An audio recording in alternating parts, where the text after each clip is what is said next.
Welcome to another edition of Creators Outlet, sponsored by our friends over at the Inked Marketing Team. If you're a comic book creator or an artist looking to get your art book out on a Kickstarter or Indiegogo, contact our friends at the Inked Marketing Team. They can take you from start to finish with a 100% close rate currently. Go check it out for yourselves. Inked Marketing Team. They've been in the business for over 35 years. Right now, we're back with our friend Lunchbox Warren. Hello. How's everyone tonight? Hopefully everything's going well. Hopefully you're feeling better than me, fresh out of the hospital from wrenching the bleep out of my back. And they put a pain patch on it and gave me some Tylenol and sent my ass home. I'm like, oh, great. Yeah, they don't even give out the good stuff anymore. No, they were going to give me like Flexerol. And I'm like, I don't think I can take that because it interferes with another med I'm on. Oh, and could kill me. They're like, oh, well, no, it can't, but that's okay. We won't give it to you. I'm like, Hello, Sam. Hi, Larry. Yep, it's Lunchbox Warren. How's it going? They're both in the chat. There it is. There he is. W.S. Quinton, 47 Furious Tales.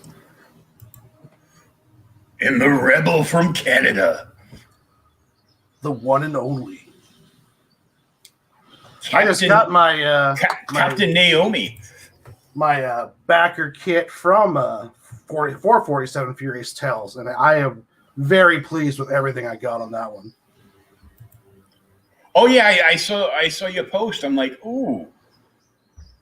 I'm like, oh yeah, the you got all kinds of shit. Oh yeah, I went all out. That was my first physical tier Kickstarter that I ever did, and it was just. Hey Larry, thanks for stopping in. Good to see you, bud. And it was it was really cool. Plus, I love Alexia's artwork. It is just so good. No, I got 47. I got a Niobe on I got it on digital, which very good book on the way, Larry. If you get a chance to read Birthright, that is a really good story. That one kind of surprised me. It was a very happy surprise. The artwork's really good, and the story was great too. Tackled some pretty hard subjects and did it really well. But yeah, the first physical one I got was 47 for issue 2. I got the one backup. I got some signed stuff, a bunch of cool postcards. I'm going to go more physical tiers probably here in the future. I like getting all the Choskis, as it said. Well, I used to complain about all the shit that Brian Polito sends. The bag of junk. Yeah. But I think I was more upset because I opened one of because I always buy like the homage covers. Yeah. And like the first, he hooked me on the homage covers. The first one I bought, he did a Detective 27 homage for Lady Death. Oh, okay, cool. So I bought that, and I'm like, oh, cool. So I have a few homages for Detective 27 because I'm a bat guy, such as the Joker fan. And I don't mind all the extra stuff if it's like cool, one of the kind stuff like the postcards of Alexia's artwork and stuff along those lines.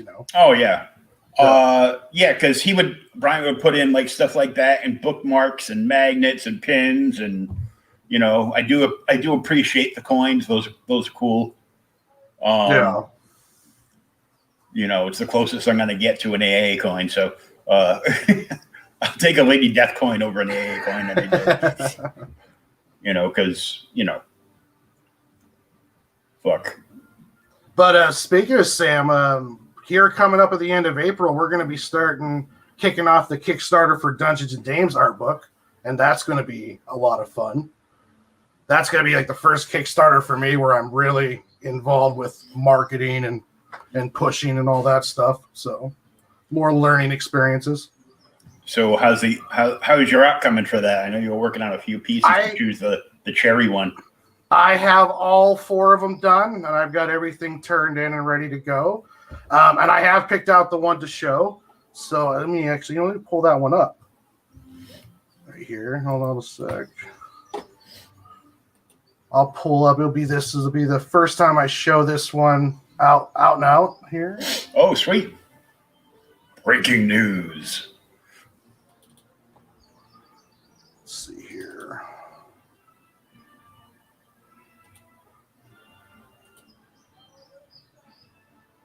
Okay. All right, let me share this. Thrilling TV right now, I know. Okay. I know, yeah. There we go. Two big guys sitting on the TV screen and being like, yeah. So this is the one of the pieces I did. It's an entire art book of different pinups of different characters in D&D. That Sam gave us a lot of freedom on what we were going to do and what we were going to do picture-wise. And this is a Tabaxi monk that I chose to do here, and I'll get a little closer in there. But yeah, that is fucking dope. Oh, thank you, sir. Thank you. Yeah, this one I really like the way the composition of this one came out. The way the water is coming off of the bow staff.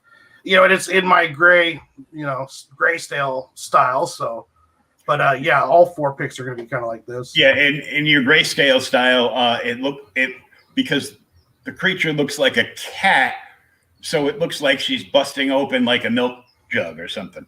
Yeah, I was leaving that kind of open to interpretation. Milk would have been something that Max West had said too, is that it was milk. So yeah, I kind of like that one too. Maybe it's a big old jar of cream. And she's holding the bow staff and blocking off the money shot.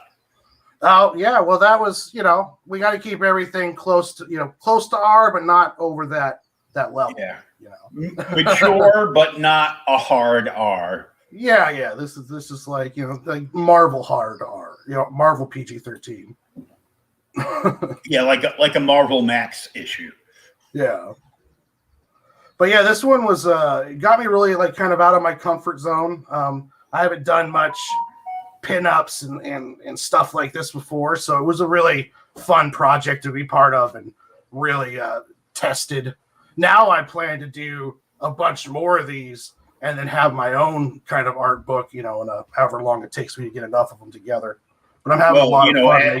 As you do them, you generate prints because some of the conventions are coming back, so you can get out there and hopefully make some money. That's all I'm doing right now is getting together art for prints, and then I'm going to start, buying like a run of 200. You can get a run of 200 for Mix'em. I think it's like around $60 or $70, and then just start building up the stock, so that way when conventions start coming again, I can be right there ready to go with prints. And I'll have some of the books from this Kickstarter if everything goes good. I'll have some books. I'm going to be part of a Cthulhu Invades Wonderland, so I'll have some of those and maybe get some stickers made, bookmarks, buttons, stuff I can buy out of pocket and then have it around for the conventions and stuff like that. Yeah, the detail on the the detail that you put in on some of the beads on the necklace is like insane. Oh, thank you. It's the fun thing of doing these is like putting in as much little details in there and story as you can. I was trying to put as much story into one photo as possible. Yeah, that's where I'm going to be going through is mix them for my prints because I like the prints that I got from the 47 Kickstarter backer kit. Those were 130 card stock, soft satin finish on them. They're real sturdy, and yeah, it's nice. Yeah, you always got to go for like the high quality because, you know, especially if you're doing like, you know, mail order prints or something, and they get something like really dope in their mail order print, they're just going to be like posting like all over the place to like all their nerd groups and various comic book groups and art groups and everything else, and you know. Well, you could get a really good quality print for a really decent price. Like it was like 200 prints, 11 by 17s with the soft satin finish. It's under $100 shipped to you. You know, and that's 200 prints.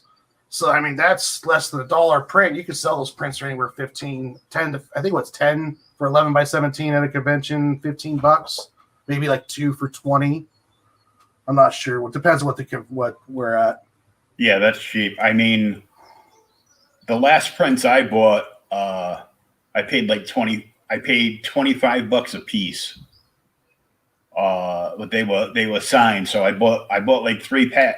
I bought 3 prints from EVAS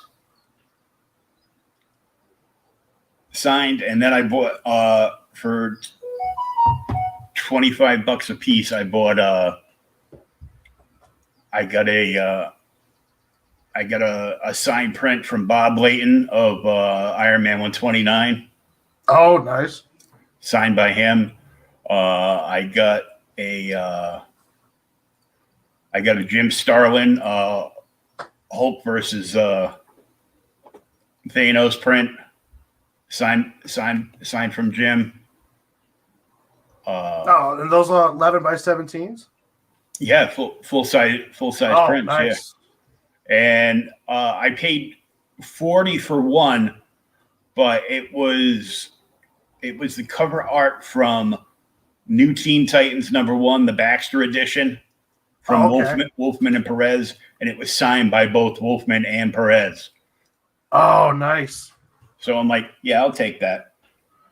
I got some signed prints from Ryan Otley. He did Invincible, and he's also, I think he's currently doing Spider-Man, or he just finished up his Spider-Man run. I'm not 100% sure, but I got a Ninja Turtle print that he did signed. I've got the print of, I forgot the name of the character, but it's the Lion character from the Invincible story signed by him. And I also got I paid extra to get him to draw a head bust of Deadpool, and he signed that too. That was a convention sketch. I'm a big fan of his. He's got some beautiful artwork. Yeah, have you sat down and watched like the first few episodes of Invincible? Because it's live on Amazon now. I'm doing that tonight. I caught up on Falcon and Winter Soldier before the show, and then after the show, I'm going to watch all 3 episodes of Invincible because that is one of my favorite superhero comic series of all time. So I hope they do a good job. I know, you know, the gist of it, but I never read the book. So watching the series is going to be, you know, my first experience to it. Yeah. So if I end up, you know, loving the animated series, I'm more than likely going to start buying like, you know, trades of the series. Yeah. And the series is all done now. So you can, if you do start it in the books, you can just go all the way through it. Well, from what I've seen, I know it's way too expensive to buy floppies of that. I know. Oh yeah, I've got all of them in the just the wax cover graphic novels, not the hardcover, but I don't know what do they call those? Those saddlebacks. I don't think those are the saddlebacks, but anyways, I got a bunch of those. But I bought those as they came out. I was only doing graphic novels because I didn't have I couldn't get the floppy, so I was just getting the graphic novels as they popped up, and yeah, I loved Invincible. That and Preacher. Yeah, there's so much good stuff out there, and there's even so much good stuff out, on the, tons of good stuff out like on the indie market. I only read indies now. It's the only thing I'm doing that's even as mainstream is the IDW Ninja Turtle series. I'm all caught up on that. But aside from that, though, I'm just reading the digitals I get for most of the Kickstarters. Some of the Kickstarters, you get a whole cache of issue ones, and just finding people through there. Yeah, that's always a good idea for creators to team up together and pass their digital PDFs and mix and match between projects. Because once you have like a finished book done and your crowdfunder is done for that 6 months ago, it doesn't take anything out of your pocket to add that to like a big bulk thing and cross promote for somebody else. Yeah. And it's probably gonna bring more hits to you as well too. Yeah. I've got my webtoon series. I do everything in sequentials. Let me show you a page here. I do everything like a normal comic book sequential. Here's one of the pages I was working on today. So I need to do a little bit more catching up. I'm almost got enough free time, but I'm going to start lettering these sequentials, and I'm just going to start handing out. Like, if you don't want to go to Webtoons, here's a PDF of the sequentials of the Adventures of Sig and Joe. So I'm trying to get it out as many different ways as possible digitally. Yeah. Get it out there, and then down the road you can once you've got the entire Sig and Joe arc done, you can go up to a print edition, or you can put it to one of the places like in I know the place in Florida is really good. Connor Bartel uses that because he's out in Alaska, and it saves him like a shit ton of money on shipping to the lower 48. Oh, okay. If he does print on demand with a place, and their quality is insane. Like, I would have thought I would have paid $20 just for one book, because it was like all heavy cardstock and at least 130 on the pages. Yeah. And and the colors came out beautiful, and it has some cool funky smell because it just they printed it as soon as it dried. They put it in a bag and a board, and anything else that was supposed to go with it goes in the Gemini, and they ship it right out. Those Geminis are nice. I got the first one with the 47 pack. That was I'm definitely going to invest in some of those if I ever do any physical shipping. Oh yeah, those things are nice. You need those, and the if people want their stuff sent priority, those Geminis, once you fold them up, they fit perfectly into one of those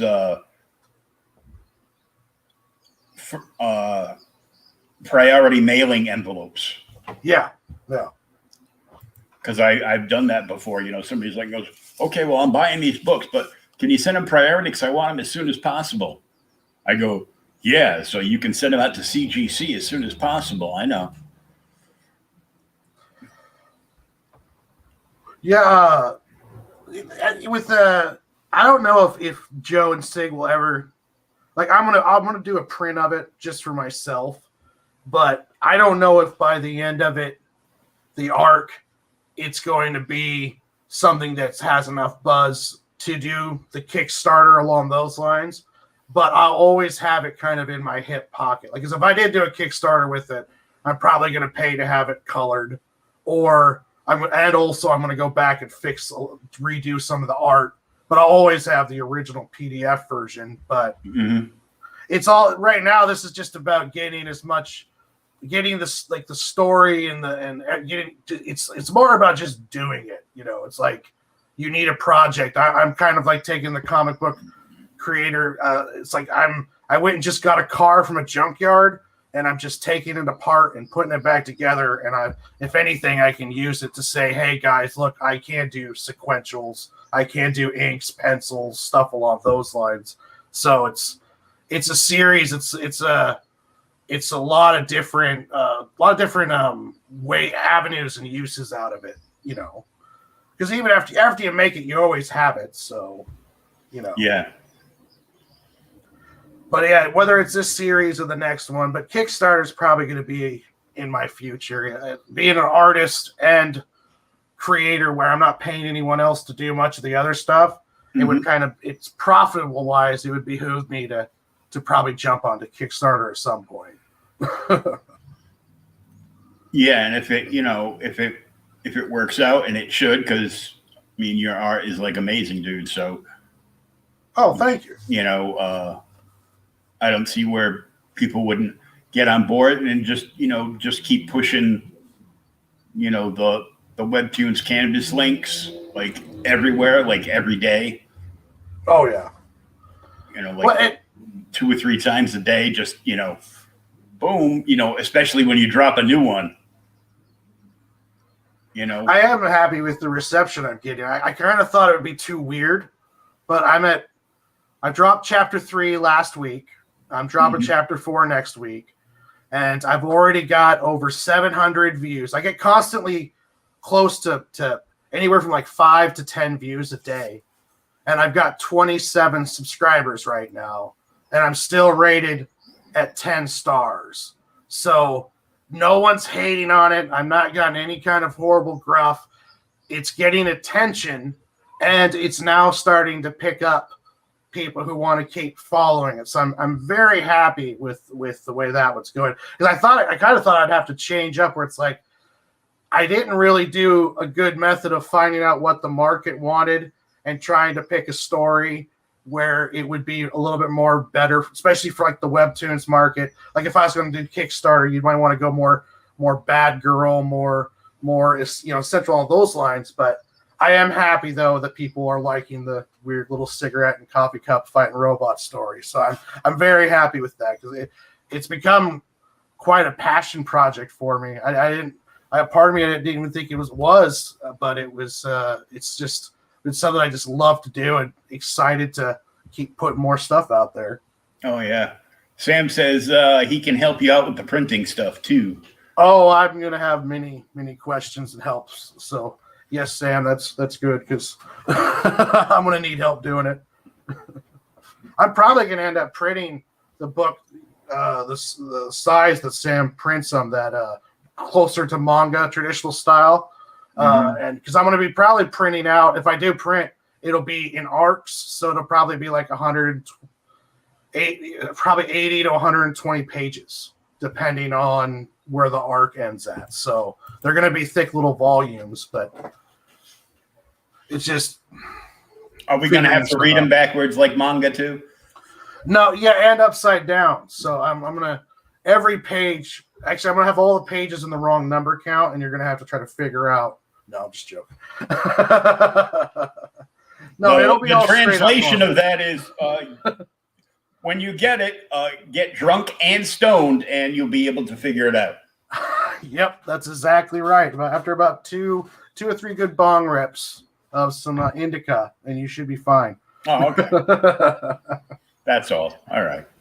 I want to see how it looks that size. I might go bigger too. I kind of like the Tenaple printing method, where he prints like 126-page stories on nice, big, not quite 11 by 17, but it's like the next size down, but it's bigger than your normal 8 by 11.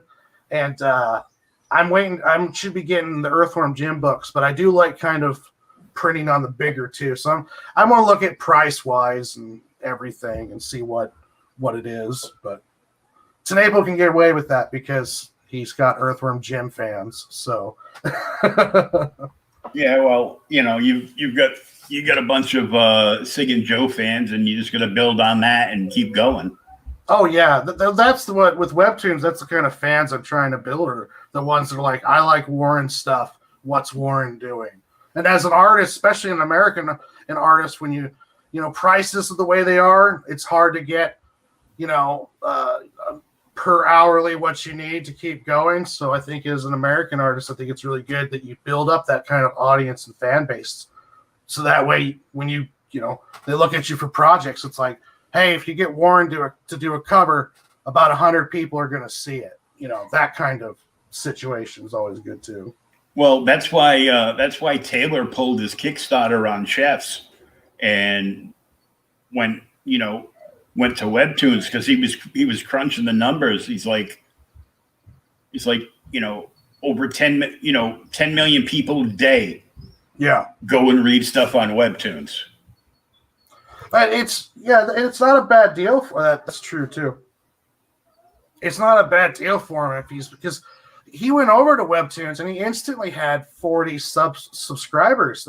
He has a good 40 people who just followed him to go to webtoons. First timers on webtoons, some of them, and that just shows the testament of the strength of those fan base. And he's just trying to add on to that and create more. And I think it's not a bad deal the way he's doing it, especially if you can afford to work and put the work out like that on webtoons in a free format. If you feel like you can do that financially, I would say it's not a bad idea to add 20, 30 hardcore fans onto your booklet after a couple years of work. Well, he had the book just about done, so yeah. All he had to do, which was the pain in the ass part, was to reformat it to the scroll version that you have to for webtoons.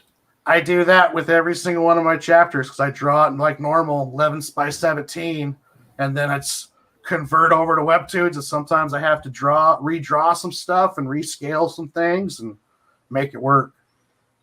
Yeah, that's the big thing too, is the economy of scale. It's getting 1,000 copies so that way you can save that money. Yeah, it'll save money in the long run. Yeah.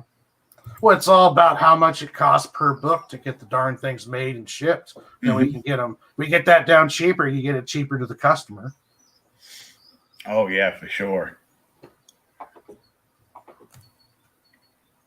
There's been a lot of stuff going on this week, like Marvel leaving Diamond.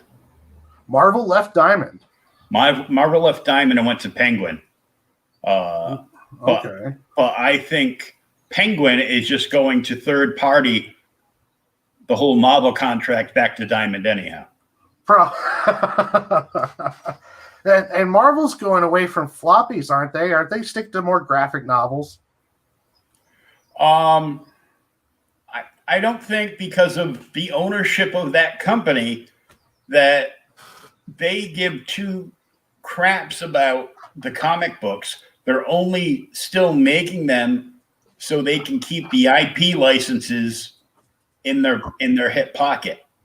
Yeah. Because all they care about is their billion-dollar movie and TV conglomerate now. Yeah. The comic books just become vehicles for the movies, and then it's also the characters are so exhausted too. Like the movies are doing good because like we've seen, like if you play out like Cap lifting Thor's hammer at the end of Endgame, we've seen that before, but seeing it in live action is the new way to take it in. So it's exciting. But with comic books, it's like they're doing the same characters, and they're getting so exhausted, and I question some of their storylines and stuff too, but that's a whole other can of worms. But well, we can open the can of worms because I don't care about offending fucking anybody. If you offend that easy, you probably aren't watching my channel. So.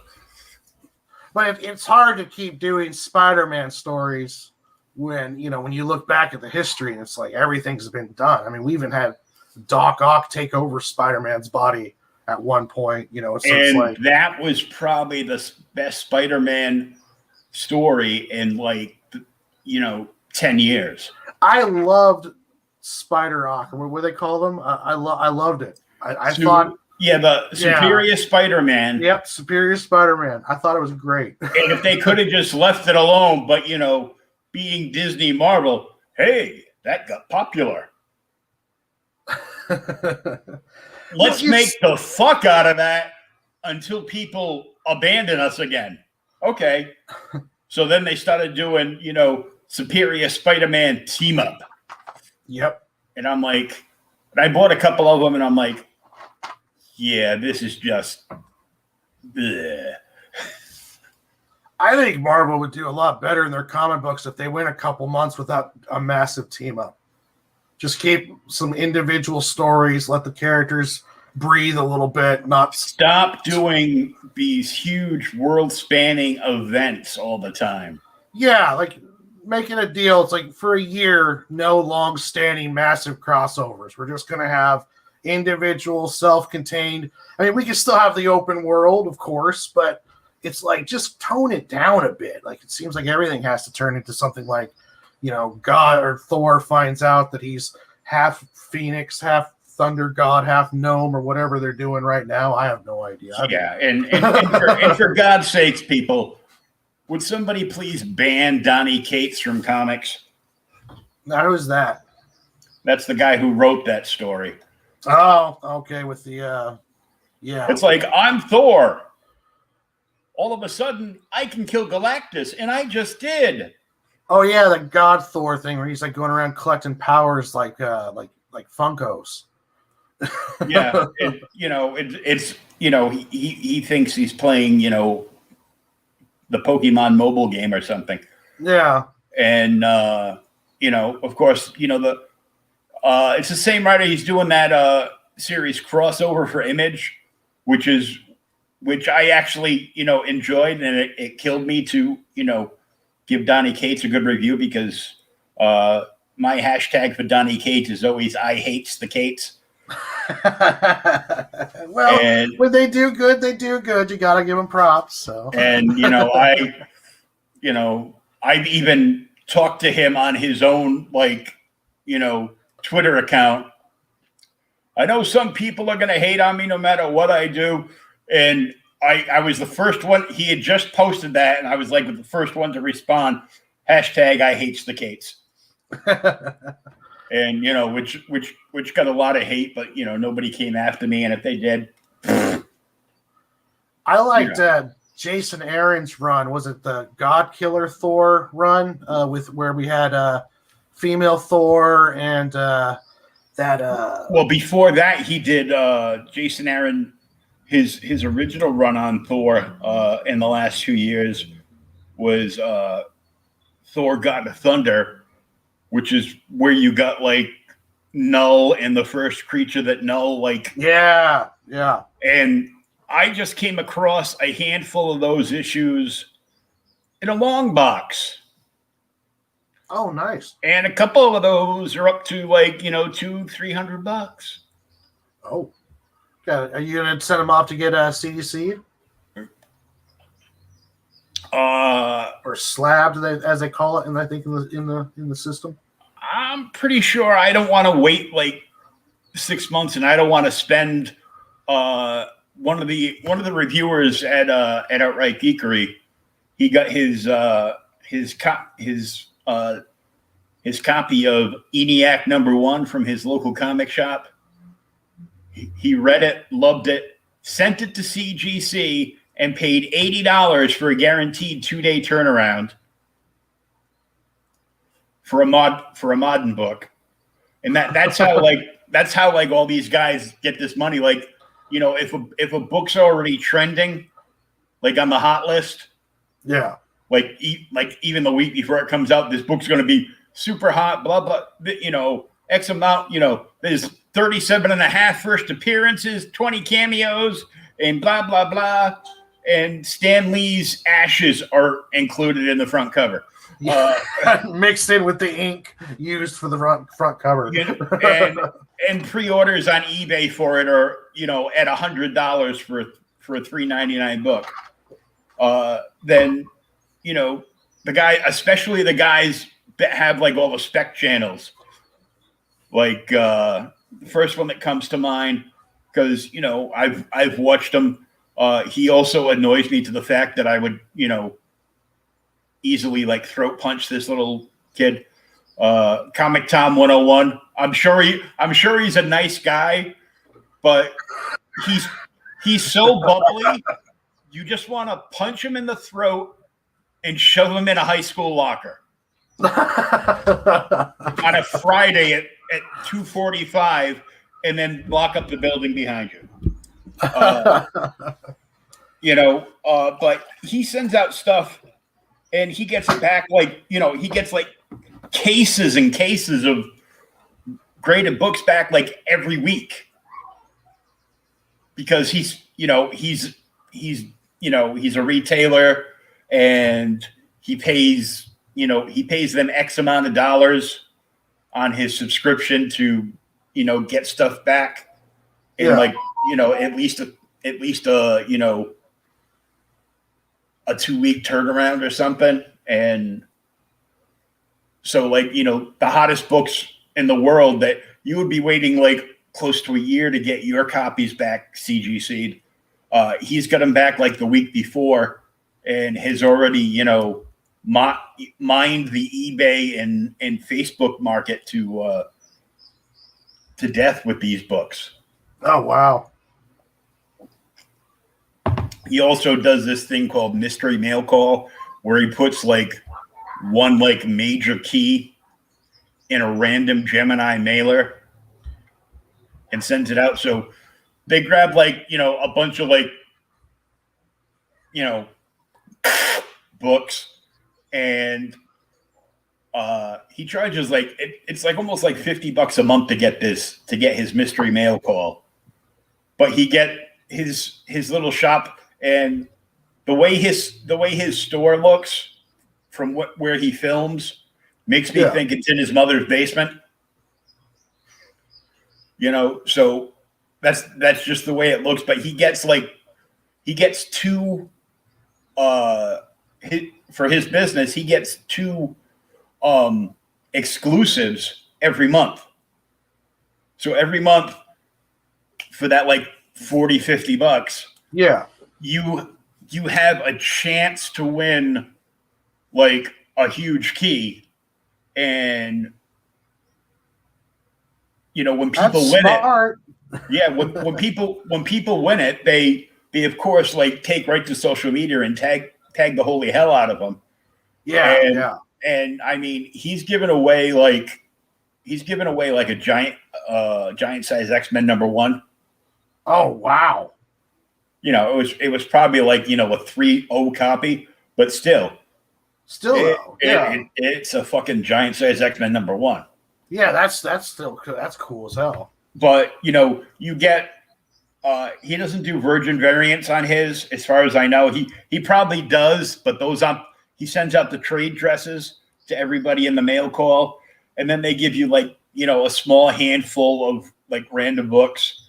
And you probably get like some cool variant covers from like Marvel or DC or whatever. But I'm like, for that money, I'm more apt to subscribe to the Scout Comics box. Yeah.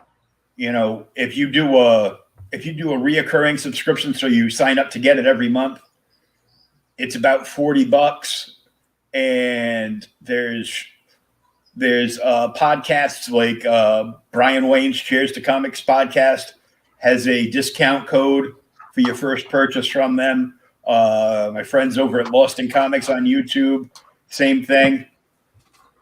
And about $40, a little over $40 a month, when it goes to regular price, you get like a dozen books, and they send you like ash cans, their web store exclusives.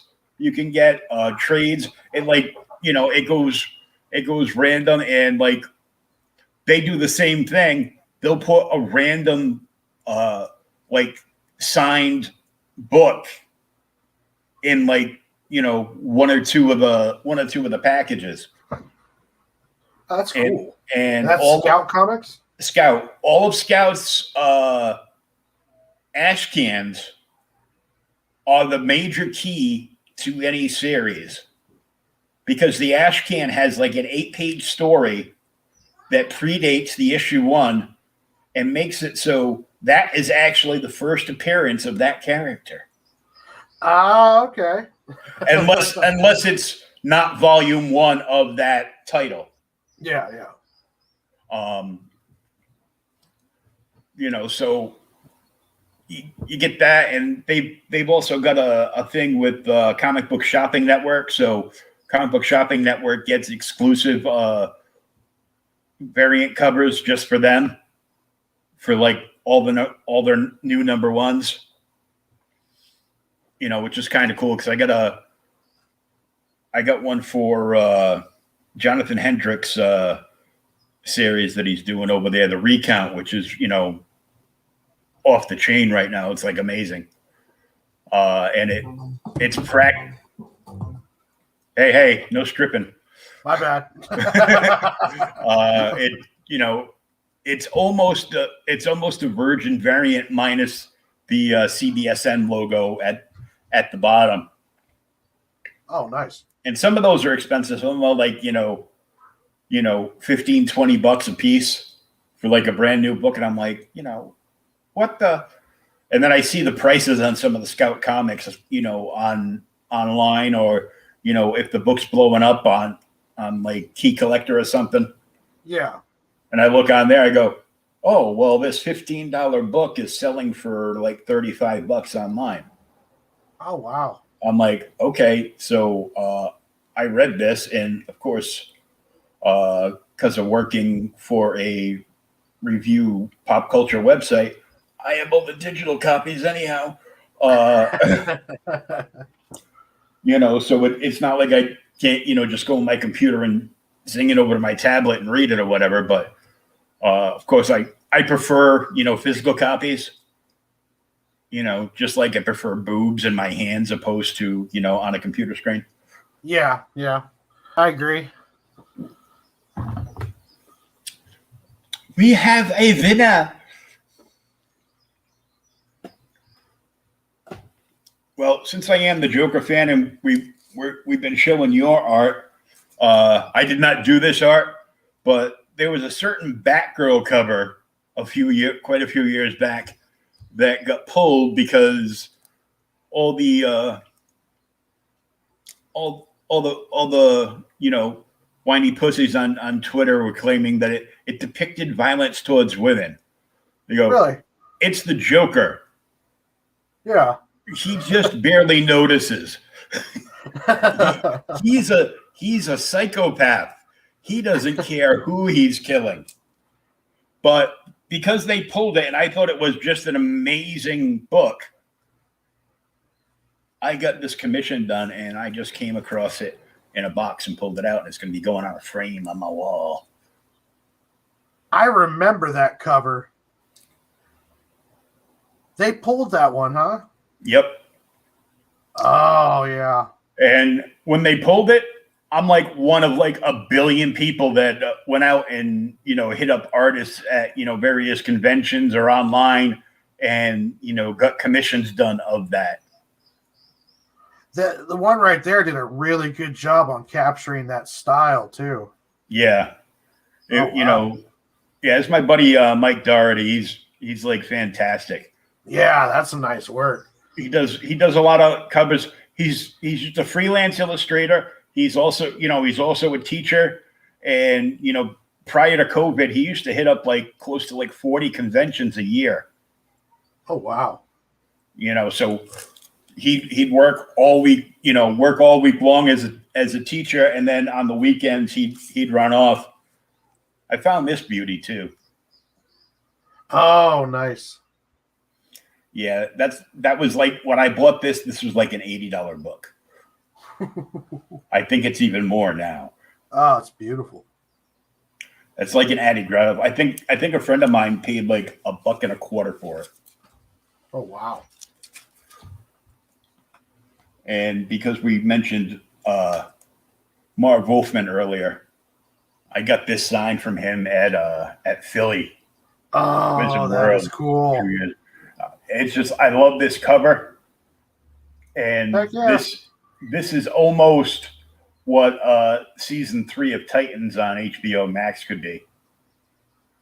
Really? How is that show? Is that show going good? Everybody was like, "Oh man, I don't like it. That's not the like." Season 1 was rough. They tried to go in a different direction, and season 2 they pulled it back and did a great job. And they brought in like Deathstroke and Jericho. Okay. Yeah, I got HBO Max, so I need to. I'll spin over and watch that one. I got to do that one and Doom Patrol. Doom Patrol was great. What'd you think of WandaVision? I liked it, and I've watched the last 2 episodes of that over and over and over and over and over again, because those last 2 episodes are just like a movie in themselves. That's such a it was beautiful. I thought it was very in this drop everything at once world is it seems like it was pretty ballsy to do that kind of a slow build up start. Oh,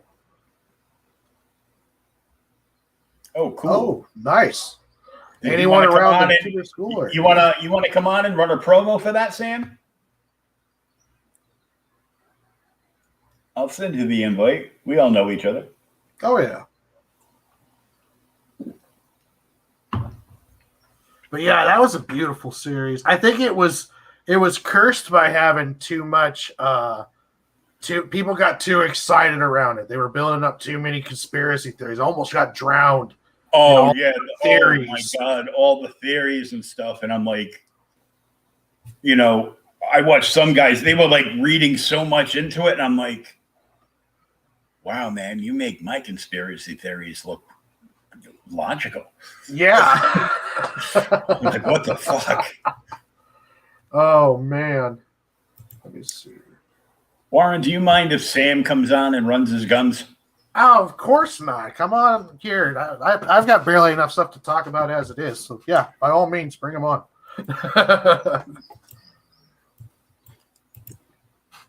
Let me send you a link, Sam. I just got to open up the fake book. Ooh, pardon. Oh yeah, there's like a million. I open it up and I see like 3 different streams all going on right now. Oh, like, nice. I go, oh, we're so lucky to have like a few people.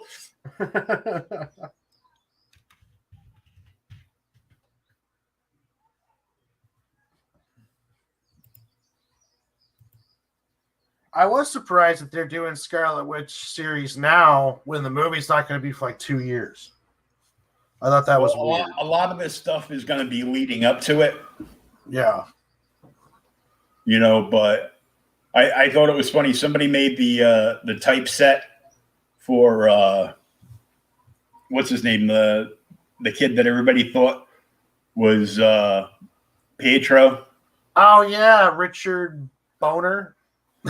Yeah. Richie Bomber or whatever his name was. Yeah. So they did his name, and then they put the Universe of Madness or whatever it's going to be called. Yeah. I'm like, yeah, that's funny. They need to bring him back. Snooper's going to snoop.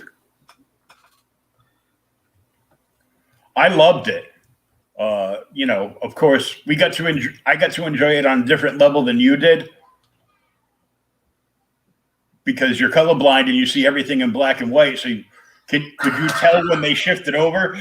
Oh, no. I actually had someone tell me. I'd read a review afterwards.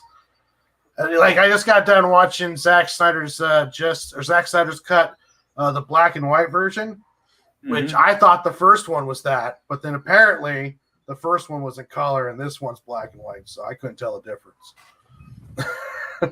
There he is. Hey guys. Hey. Sorry, I had to Sam? I had to turn the stream off because I was gonna echo. I was like, oh crap. I had it running on my phone. You're gonna have to excuse the mess. I've been working like the tail end of fulfillment. I got like 8 boxes left to ship. So You're talking about me about excusing the mess, please.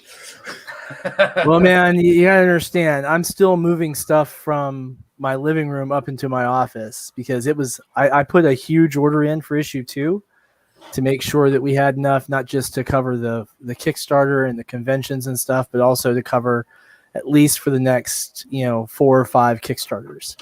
So yeah, I ordered 4,500 copies. 1,500 of each cover. I am a maniac, I know. Economy of scale, man.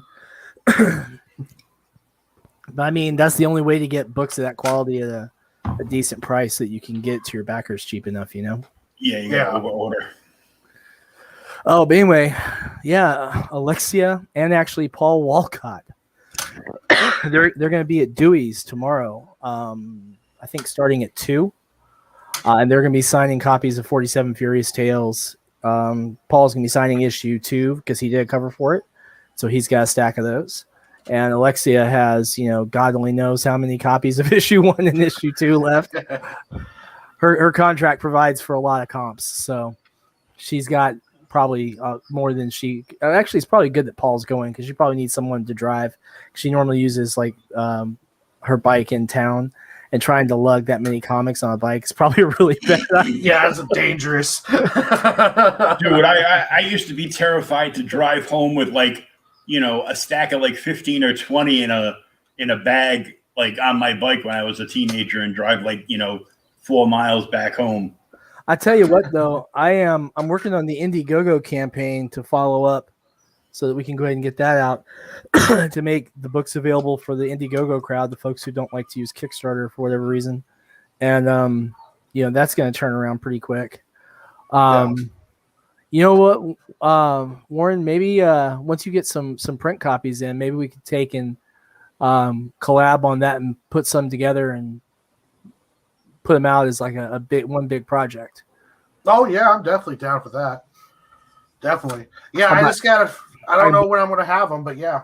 That's okay. I mean, I could buy some copies off of you and, put Sig and Joe out as on a tier there along with the others. And I guess I can announce this too, Warren. You haven't heard this yet either, which is a surprise. You're going to be the first person other than the participants to hear about this. I got approached by one of our artists who is an instructor at the Kubert School, Nick Capone, and we are developing a new title set in the Glenfollow region, which is the D&D setting that I've created for the Tarot Adventures. And so we will have a new comic series coming to Kickstarter in January. Oh, congratulations. That's awesome. So that might actually be the 3rd comic in production, depending on if we can get enough funding to get Super Willow underway. Super Willow's big holdback is just getting the funds necessary because unlike the wonderfully talented Warren here, I can't draw anything. So I have to pay people, and they get paid well. So my contributions. Well, you drew that, the conclusion that you can't draw. I did draw that conclusion, but it's based on years of actual evidence, not anecdote. Freedom. Actual evidence. But I'll tell you, I was really glad because Warren was reaching out to me the second he got his book, and because I told you it was going to be a big box. I had to tell him because it was a big box. So to give you an idea, guys, this is what Warren's stuff shipped in. Holy fuck. For fuck's sake. This is a USPS board game box because we have the 11 by 17s, right? Yep. And so when you've got these big suckers and you've got them in the top loader sleeves and everything, you got to keep them safe. So you need a big box because you're not going to fold them or roll them or anything like that. That destroys them. So, it's the best way I've found so far to ship when you're looking at big packages like that. When you've got comics and other stuff, and then you just pack the dead space full of bubble wrap, and it makes people crazy when they're trying to dig through the bubble wrap, but their stuff gets there okay. Well, Yeah, everything came in pristine condition too. It was because the box had a little bit of wear and tear. You know, it's going to traveling cross country, but yeah, everything inside was perfect. Yeah.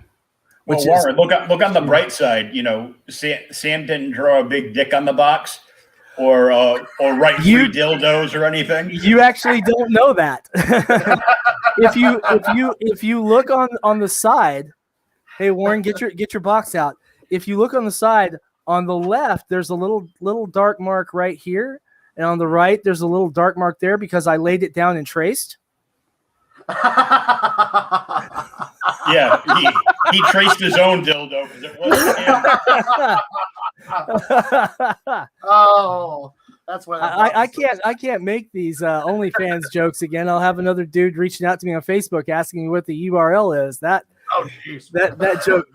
joke backfired real bad.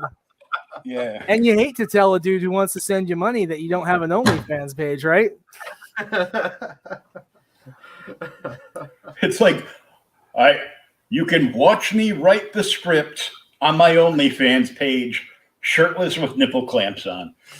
$100 an hour. No. I don't know if it's worth $100 an hour for that. I don't know. It might. No. Not the nipple clamp part. That would hurt. Oh, I don't know. I do want to show you guys. I'm kind of down for that part myself. I do want to show you something, Will, because you haven't seen this yet, man. So, like the 47 Furious Tales, we had one original art print tier that wasn't claimed in the campaign, right? Mm-hmm. And so that I had bought that as part of the contract with Alexia. So it is going to be hanging on my wall. Oh, yeah, I know, right? Check that out. That, ladies and gentlemen, is the original Alexia Veldhausen page right there for page 3 of issue 2. And so that's where all those, brushes and such got broken out to do all that ink work. And I mean, tell me that isn't gorgeous, right? Oh, it is. Did you show off your oh, man, I can't hear over the damn. Can you guys hear me okay? Yep. Sorry, my sound cut out for a second. Did you get to show off your Gemini mailer yet? Oh no, let me go grab that. Yeah, that was a cool tier. Someone on the on one of the Facebook groups on the Madness group recommended it, and it turned out to be a good idea. So we did 10 of them, and they sold out in a day. Well, he's grabbing that. Let me show you a piece of art from Matt Wagner that I'm not supposed to be in possession of. Oh, cool. Where'd you get that, man? I got it from a comic book dealer friend of mine that was supposed to get a Joker done by Matt Wagner for me at New York Comic Con. And he got so damn busy. He's like, hold on to this until I get that for you. And that was I guess 20 years ago now. So, oh shit. So I should ask Matt, I go, hey, you remember this? And when he says, the fuck are you doing with that? I'm like, well, I'll be happy to give this back to you with a ransom of drawing me a Joker fighting Hunter Rose Grendel.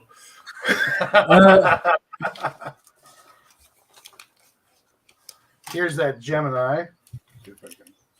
I still think that was a really cool idea. Did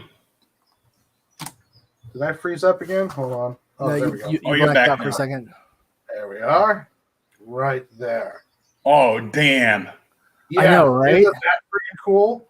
Let's see here. Oh, there we go. Yeah. Now I'm gonna tell you something, Warren, too, man. If you're doing fulfillment yourself, go ahead and when you order the Geminis, try and get at least 250, because that's where you start to get the lower price point. Mm-hmm. And then I think the next one when you get to the next box, and that's 500. Yeah. But now here's the cool part. And I was telling this I was on a show with Billy Tucci one time last year, and Billy didn't know about this because I found out from the Gemini guys because I got this weird idea and I asked them. Gemini will actually put an printed image on their mailers, if you're ordering a pallet sized order, right? So you're Oh. talking a huge freaking order, right? Yeah. Like 6,000 or something. But dude, I'm thinking about it. I'm thinking about it. Once I get all this financial stuff squared away from where my car just caught fire, and get new transportation and stop crying over my bank balance. I may set that as the next big goal for Sinopa, is to get like something with like the Sinopa logo in place of the sun, and then maybe an image of some of the samurai below it, and have it printed on the Gemini mailers. So that'd be cool. So, it says the guy that overordered by 4,000%. Well, it's not really overordered though. It's I mean, because we've already moved 500 copies just in the it's future purchase order. Yeah, I mean, because here's the thing: we've got 500 that we've already moved from the Kickstarter backers. We've got another, I think, 40 that we need to move to finish the fulfillment, and then I've got an order from one shop down in Florida for 25, and I've got one from another shop down in Florida for 20. I've got an order from a shop in Texas for another 20, and so it is what it is. Like the guys at the what is it? The Collective. They've already sold like I think it's 35 or 40 copies of issue 1. And so we've got and they're sold out. So we're sending them some issue 1 with the issue 2 order, and then prints and stuff like that. And what's the shop in Texas? The Hive. Oh yeah, Joey shop. Yeah.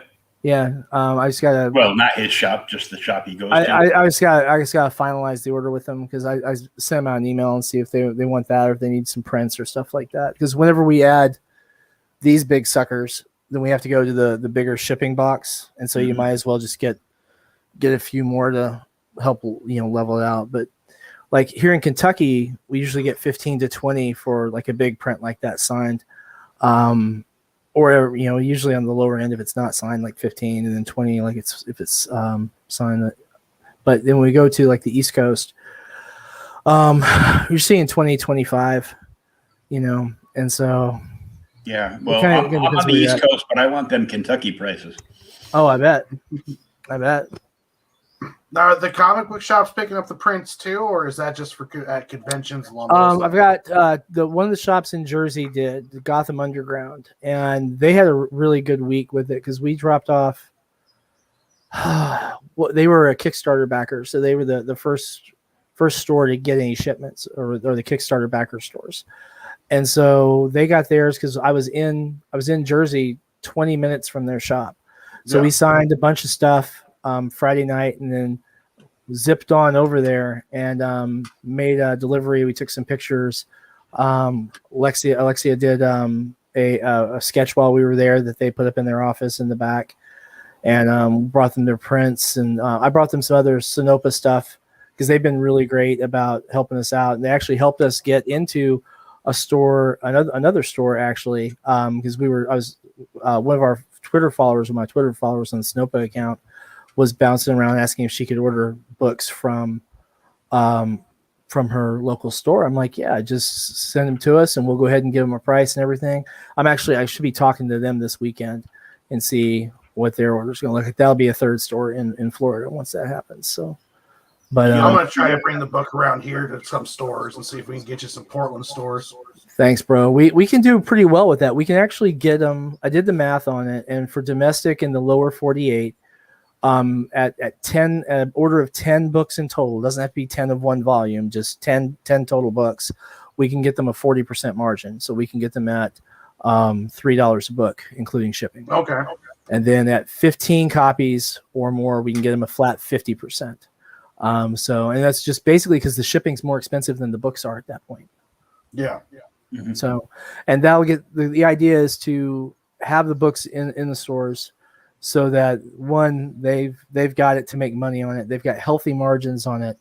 And I'd like to get to the point where when we have multiple titles that we can just ship once a month and do the whole alternative thing on that. But there's only one title I have planned for newsprint, and that's Super Willow. So, yeah.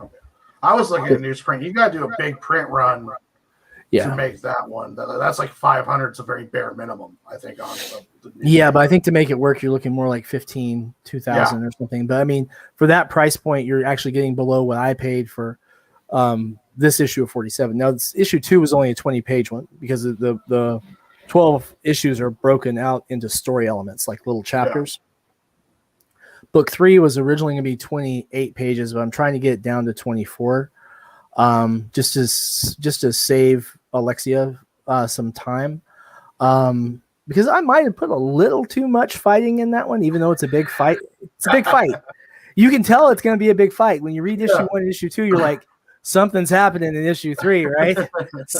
Because there's like you get to the last page, right? No spoilers, right? But Warren, when you got to the last page of book 2, you knew it was time. Someone was going to you're like, oh, these guys have made a mistake. Yes. If you read book 1 and then you look at book 2, you're like, what the hell these boys think they're doing? Man, trouble. Oh, they're gonna get it. But yeah, it's gonna be nifty. We get to bring out Nobuyuki some more. And that's always going to be a pleasure. The youngest of the 47. The only one who didn't commit seppuku because he was prevented from committing seppuku by the shogun. And he said that, one of them had to live.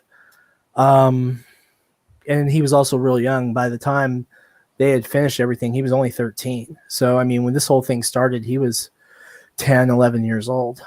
And so that's why when you look at him in book 2 and you're seeing him, he's so much smaller than everyone else. He's basically a kid. Yeah. So, did you try reaching out to Jen King at Space Cadets in Texas? I don't know them. Can you shoot their info to me sometime and I'll reach out to them? Yeah, I'll shoot you a link. She is one of the her and Jesse James from Jesse James Comics out in Arizona. Mm-hmm. Are the two people that created the comic book shopping network, which now has like 22 stores, some of which are just, comic book dealers that are misplaced from having no conventions. Gotcha. But most of them are like, big legit stores. Well, you've got one of the original issue 1s for 47, don't you?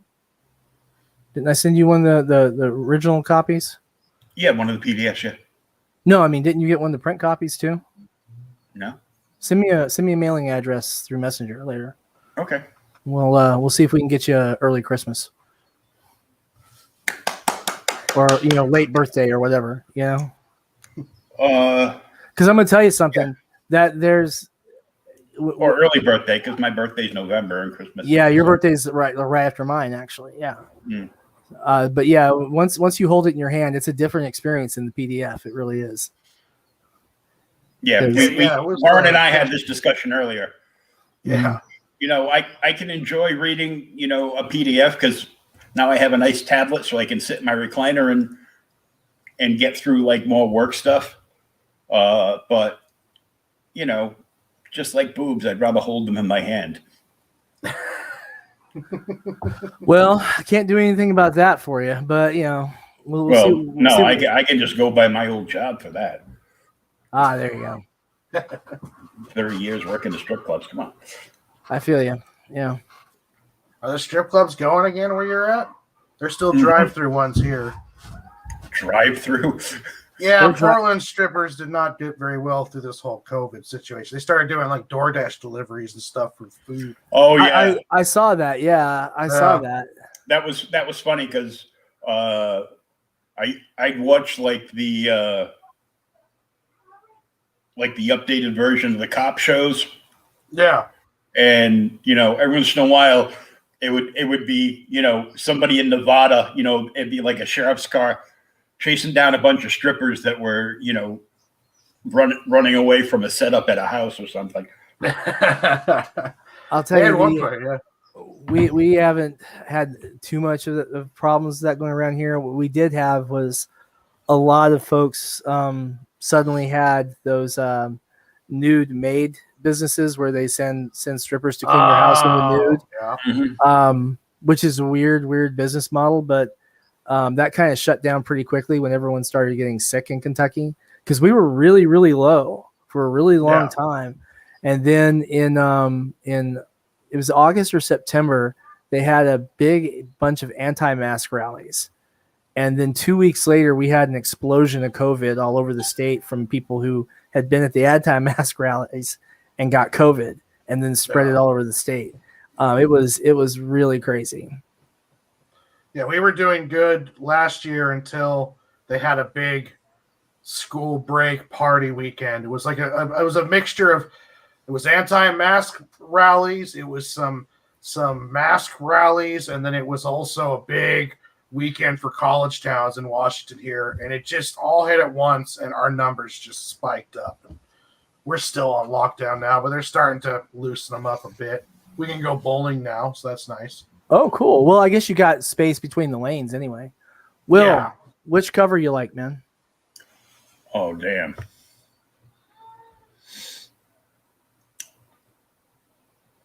So you got the angry monkey scares me. So you know who did that? That is Fernando Ruiz, the same Fernando Ruiz who did Archie and Betty and Veronica and does Die Kitty Die now. I mean, the man is a legend. That's Paul Walcott, who's going to be signing tomorrow with Alexia, and then of course Alexia Veldhausen. Well, I'll definitely take the Alexia cover. Gotcha.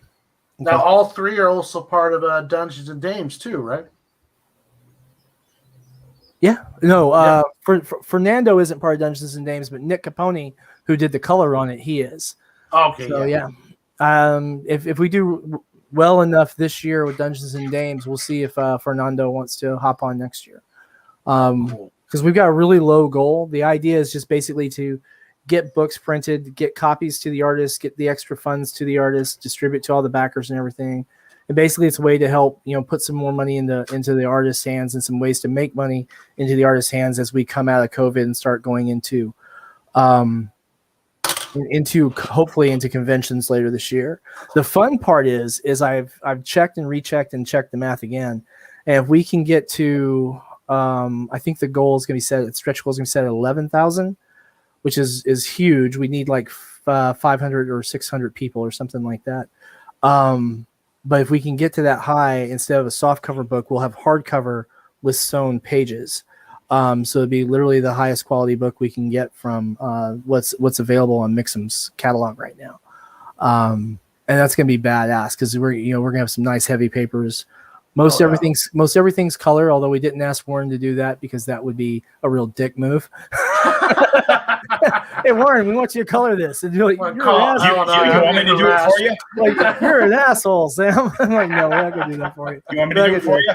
Warren, color those fucking pages, would you? Ah, you dick. So I'm not gonna do that to him. Maybe next year we can get Phil to do some pages. Maybe if we see enough action on it,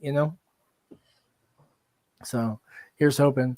And I got to finish the contract and get to everyone because they had to update the contract where we had a couple of people who left and a couple of people who came in. So I was trying to get that out last week, but life happened. My car caught fire. I still can't believe I have to say that. Life happened and my car caught fire. Yeah. So now, campaigning for an art book, is that a lot different than a comic? I don't know. Looking for a much different audience, or is this going to be the first one? It's the first one I've done for an art book. So that's another reason to set the goal real low. Says we can fund with 50 people. Okay. Yeah, we can fund with 50 people pretty easy. Because we'll have basically just a couple of tiers. I have digital and then a print tier, and that's going to be that. And I'll probably take and do some add-ons for some of the digital stuff that I own to encourage some more money to come in, kind of help contribute on that a little bit. Because right now what I'm doing is I'm covering the copyright stuff and the I'm distributing everything and I'm doing the fulfillment and running the campaign. After all said and done, it probably equal to what one of the artists is doing. So yeah. Plus setting up the royalty profiles in drive-through so that everyone gets paid automatically when it gets bought from drive-through afterwards, which is a cute trick. Thank you very much. So fun times. I got to start a drive-through profile too. Yes, you do, because I'm going to need that information to make sure you get your payments automatically. Yeah, that would be good.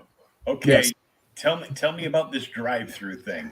Drive-through comics, drive-through RPG. It's digital, digital comics, digital role-playing game books, digital fiction as well. There's a drive-through fiction. It's all being brought into one main website. They're still building the new platform out. It's been in business for forever, at least a decade, I think. Real strong in the role playing game scene. Everyone is familiar with them there. They do a lot of print on demand stuff, but we don't do like print on demand comics on that. I for one don't, because of the problem with print on demand comics is the control and the paper quality. You know, I like being able to specify what my finish is. I like to be able to specify my exact page dimensions. I like being able to, make sure that everything's perfectly aligned through the type of interface I have with Mix'em. Because otherwise those 2-page spreads, there's no telling what they would look like if you just, let someone print it on a printer and stick it on a stapler. It's a lot more expensive that way too, isn't it? Or is it just less? To print them singularly, yeah. So I tell you what we'll do is, once Will has some copies in hand, we'll ask him what he thinks it costs to get 47 printed, and we'll see what he thinks.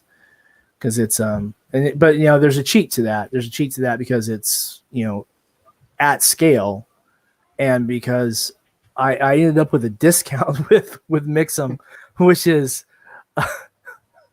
Larry here? Because Larry will laugh his ass off about this. Larry, are you still here, man? You're gonna think this is funny.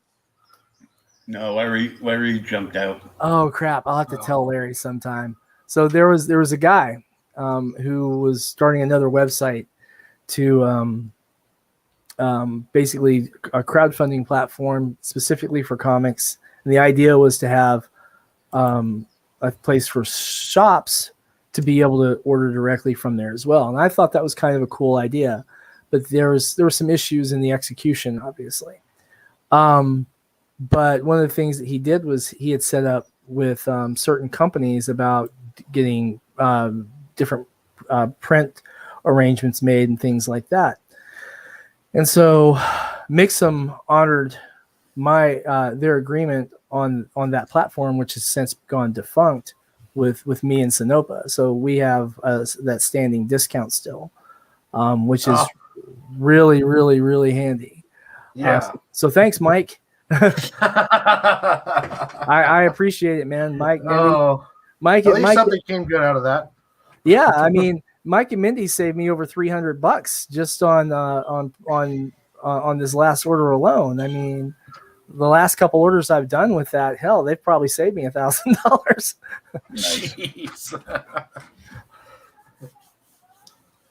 Yeah, there's recently a company that was adding that too. Was trying to get into shops, and then when shops do an order, they have a print on demand service. Then you pay the printer for the order size. I saw that, but the problem, my thinking on that is, I don't know if I want someone printing it on demand.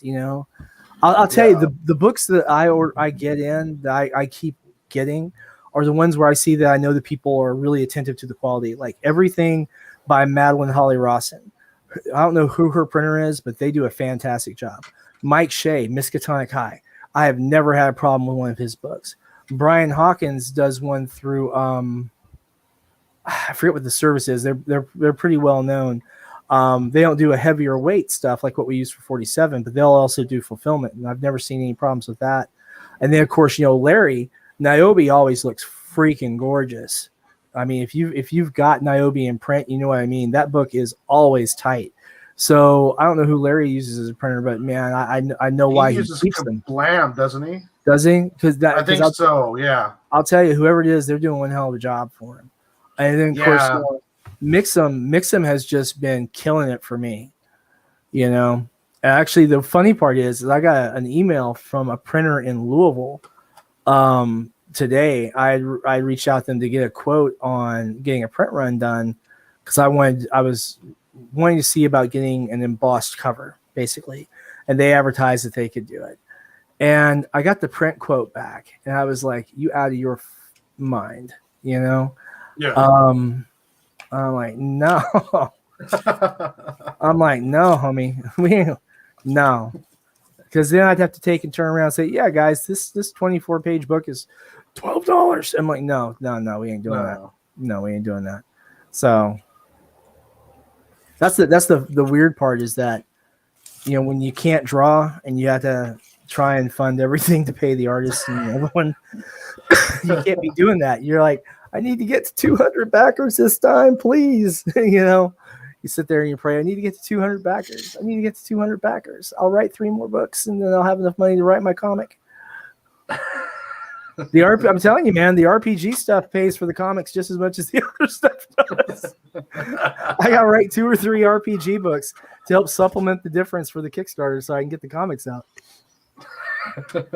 I mean, I'm finishing my light novel this summer and getting it out on Kickstarter, and everything extra on that is going right to comic costs. I got to write some more adventures for these virgins in their mom's basement playing D&D so I can get my comic book. Hey, I resemble that. Now. I resemble that remark, except for, having 6 kids, so I have children everywhere. It's kind of like the Rolling Stones or Jesus. I have kids everywhere. And I have known I'm sorry. A couple times in my life. I just blasphemed. I'm sorry. Please forgive me. I didn't mean it that way, but you get the idea. It's like the Rolling Stones. Sam was always walking away, and then like, oh my God, she said yes. Consent is sexy, man. That's the only way to go. Oh, of course. So was the drunken haze. That's how I got my daughter. No, not me. Oh, not me. I was drunk. Oh. Don't let your daughter watch this show today. She doesn't even know that. No, she won't. no. My youngest is at her mother's tonight, so I'm gonna be working on trying to get some of these last little pieces of Dungeons and Dames. Not Dungeons and Dames. Death Comes to Glenfollow, which I have to get released before we do Dungeons and Dames. So I've only got a couple of weeks. We'll get that out. And then, be freaking awesome. I'm expecting actually to do a couple more videos tonight. I've got some folks who wanted to call me up and show off their stuff. Oh, cool. So that's gonna be neat. Like my one buddy out in Nevada, he's like, "Yeah, man, I want to show this to you. It's gonna be great. I can't wait to open it. I want you to be there when I open it." And then he got sick, and so he's been sitting on it for like 3 days. So he's not like, this is awesome. And my buddy Miguel down in Puerto Rico, I was like, man, please tell me your box out there. He's like, your box looks fine. I'm gonna open it this weekend because he has something special because Miguel has had my back for 3 years now. Miguel's been backing campaigns and helping out, and he plays in my Talislanta campaign now. And he's really good dude. I think the world of him. And he corrected some of my Spanish for me. I had a little thing in Spanish. He's like, no, that's wrong. I'm like, oh crap, what is it? He's like this. I was like, oh, I got the whole thing wrong. Yeah. So I did the wrong translation for Blood Falls Tower, and yeah, he fixed that for me. And I was like, man, I can't thank you enough, bro, because otherwise I was gonna look like a real idiot, because I was a real idiot in that translation. I mistranslated Blood Falls Tower badly. Like wrong words, the whole nine. It was pretty pathetic. Okay, we're waiting to hear what it was. I don't remember. It's basically, instead of like falls, like river, it was like blood drops on the tower. And so it's like blood drops on the tower. That's a bad name for a location or a book, but Blood Falls Tower, where it's, the blood and like a river falls. That's a little better. Context is everything, right? Mm-hmm. Yep. Well, I mean, I've heard some really bad, book names, and they're like, parody things, like one that I went, oh. But when I think it's it was a concept idea that Brian Silverbacks had, and I'm a fan of him. So when he puts it out, I'm going to buy it. And it's called Tampon Man and Applicator Boy. I haven't heard of that one. Is Christy Shin writing it by any chance? I don't know, but I'm gonna tell you, she should do a variant cover for it at least. I'm gonna tell you, if there's anyone on earth who should write that, it's Christy Shin. let Christy Shin write that. I'm gonna tell you, you'll have some shit there, man. You'll have Pulitzer Prize winning comics, no doubt, because she'll make you laugh your ass off. It'll get vocal that some people will laugh, some people will cry, some people will toss their lunch. I'm going to tell you something. You can't please everyone. I had to block someone on Twitter. I was going to block her, and then she blocked me. But she was this lady, and her handle was vegan teacher or something. And you knew shit was going to go bad right there. And she was going off on Twitter that we were promoting violence against squirrels and being cruel to squirrels. What?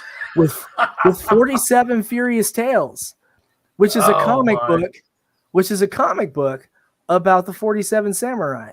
But yeah, we were being cruel to squirrels. I'm like, you haven't read this book, have you? The same people that are banning imaginary fictional characters.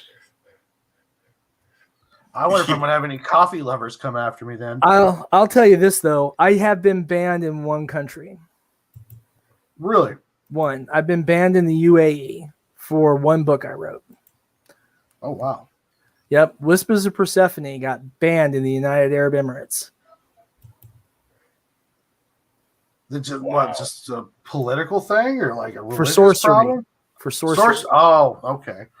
Because it's a D&D book, but it uses occult symbology from pre-Renaissance necromancy symbology and stuff like that in there. My artist actually who illustrated it was complaining about having nightmares the entire time he was illustrating it. So, oh wow. So that happened. That was interesting. Have you ever seen that, by the way? It's because he did this really. We did two covers because I wasn't sure, which way people were going to go with it. So we have one that's just black with the lettering on it, and then we have the one that everyone kind of loses their shit over. And so, Whispers of Persephone. Oh, cool. Where the spine of the book is a spine. Oh, wow. Tell me that's not wild. I can use a spare one of those after wrenching my back today. So, and that was by artist Christian Martinez. You guys probably know this, but we credit all of our artists, and he was the one artist on this project. So we got the full face shot and the full bio. He's got the nice biopic too. Yeah, he had really he had really great hair in that photo too. He's remarkable. It looks like his Match.com profile. Well, don't say that. His wife might murder him. But I mean, he did. This is a proof copy, so this isn't actually what the final book looks like. We faded out some of the blood stains, so you can read the words. Yeah. Yeah, we had to lighten it up a little bit, but that's why we take and we do test versions. We had to lighten it up a little bit, so we made it look like someone had bled into the book along the spine, and then we had some really cool art that came in with this. It was nice. It was really, really nice. And then he did the first illustration of Ild, right here, who is the main bad guy for Death Comes to Glenfollow. She is based on an actual murderer we have in prison here in Kentucky. Oh, wow. Yeah. Oh, that's really cool. And of course, I love hardcovers, so it's a winner right there. Yeah, it's available in hardcover and in softcover on Drive-Thru-RPG and on digital too, for that matter. But yeah, we got banned in the UAE. That particular copy doesn't have a lot of art in it because it's a test version. I think that one's one I specifically printed just to test the background art against the text to see how it was going to go. But yeah, I I think it's the second bestseller in the Sinopa catalog for RPG stuff. With the first one being the Steel Road, our weapon source book for D&D. That was illustrated by Zach Viola. It had 113 illustrations or something like that, plus the cover. And it's all done. It's all done sketchbook style. So I mean, it's really wild. So we did 50 weapons, and each weapon has two versions: a regular version that's modeled on actual weapons, and then the legendary weapon, which is either the enchanted one or something very historical. And then Zach wanted to put in a couple of things that really don't have any basis in history. So there's like two weapons in there that you can tell when you get to them don't fit with the rest of the book. But it's still fun, you know. So we did actually the fun part is the collective down at Altamonte Springs, they carry those. And so I set up so that they have the ability to order directly from the print-on-demand catalog at a retailer rate that we set up for them. So they can get those in. We're working on setting that up with Gotham Underground because they're looking at moving into selling D&D stuff and other RPGs. So we got them hooked up there. And basically the idea being that if they need the books, they can order them directly and handle it directly through drive-through so that they're really just putting their order together. And it works best really if they've got a handful of books they want to buy. So it helps mitigate the shipping expense, but it's been working out pretty well so far. Very good. So Will, write some stuff, man. Print some books. Get some comics out there. Yeah. I gotta sell my toys and a whole bunch of comics, and I'm gonna tell you can write an adult title called Boob Bouncer. Yes. And it'll be the tales of a superhero bouncer working in a demonic strip club. The stuff writes itself. Yeah. All strip clubs are demonic. Okay. Warren can be the regular human bartender guy who's just sitting there because he's trying not to lose his soul, but he has to pay the rent. That's right. So he's slinging drinks and getting tips and saying, yeah, I'm okay over here on this side of the bar. I'm just gonna stay here and you guys drink and don't sign anything the girls put in front of you. Well, first of all, the first rule of strip clubs is there's no guys bartending. I don't know. Here in Kentucky, like all the strip clubs I've ever been in have always had guys bartending. And when I lived in San Francisco, the strip clubs that were there were all bartended by men. Now, in fairness, like I was at Mabel's a lot, and Mabel's had a horseshoe stage where on one side they had male dancers, and the other side they had female dancers. I was going to say, well, you're talking San Francisco, so it's yes.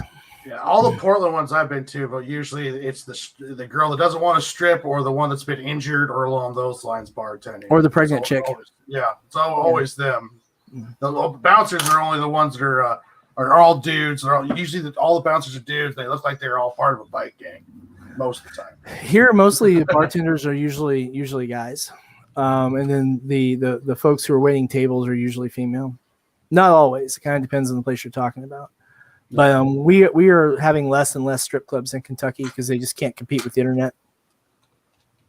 Yeah, the internet is free. It's also the thing that, once wives and girlfriends started doing some stuff that guys are going to strip clubs for and paying, they just stayed home. OnlyFans is cheaper than going to a strip club. There you go. Especially if it's W.S. Quentin's OnlyFans. That's right. That's a private club. That's right. That's a real private club. I was joking around too with on the side. It's going to be a shame game thing. Like, you give me your money, I'm going to say, hey, what are you doing on OnlyFans? Get off OnlyFans. Take your money to church. Help the poor and the helpless. And it'll be a shame fetish OnlyFans thing. I'll get banned from OnlyFans for telling people to get off OnlyFans. Oh my God! Take your money to church. Help the poor. Scumbag. Hey, that resembles me. Now, don't get me wrong, because there's a lot of people on OnlyFans who, do other stuff that you don't really think about. Like, there's people who are there who literally use it to for their artwork or for, comedy or for song and songwriting, stuff like that. Really? Yeah. Okay, I did not know that. I thought it was only. Let me tell you a little something too. Kickstarter used to have a feature called Kickstarter Live, and it was fucking great because you could be able to do a live stream in your Kickstarter campaign without having to import it. It would literally just play right there in the video segment, right? Yeah. And or right below the video segment, rather, right at the top of the narrative. And so you used to have a lot of folks who do like stuff for their albums, or for what do we have? Albums for a lot of different artists. You had some comedian folks, and they would do like skits and stuff during their Kickstarter campaigns, or do sets during their Kickstarter campaigns to help promote people to back their campaign. And it was great. We would take and play RPG sessions during Kickstarter Live to help motivate, backers and everything. And that was a lot of fun. We had a lot of good times with our backers with that. And then Kickstarter killed it. And now every time they send me a survey, it's like, what can we do to improve? The first thing I say is bring back Kickstarter Live. Bam. And then do this with your add-ons. And most of the stuff I've asked for add-ons have already been added because it's the same thing everyone else was asking for. Yeah. Now why did they stop it? Were the people doing bad things on it, or? No, I think it was just probably eating up too much bandwidth because like a lot of creators were using it. So I mean, if you think about it, you're basically hosting a stream for maybe hundreds of people when that's probably not what your system was originally designed and your architecture is built around. And they're like, well, we'll just have them go to YouTube or Twitch and something and paste it into the campaign. And yeah, that works fine, but I don't know. There's something about just being able to click on that and just play it in real time without someone having to then come to your page and then click on it, And if they wanted to take and just back the campaign there, they didn't have to go anywhere to go back. They could just watch it right there and then click their pledge and go on. And it would actually report, so-and-so has pledged to the campaign. And so you could literally just sit there and, thank your new backers and, welcome them into the campaign. It was really, really handy. I really miss that feature if you can't tell. Well, just remember this.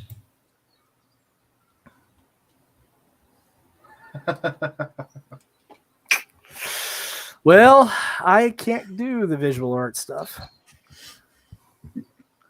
Oh, Warren, NFTs, man. What are NFTs? Non-fungible tokens. So when are you going to start selling art as non-fungible tokens for $1,000 a piece? And NFTs are bullshit. Yeah, I'm hearing about this NFT thing, but I didn't know exactly what it was. I know someone sold a JPEG for like $1,000 or something, or and then another guy sold an NFT for like $6 million. Yeah, it's it comes with a coin that is an original piece of art. It will never be duplicated. It'll never be printed or used again. Not necessarily.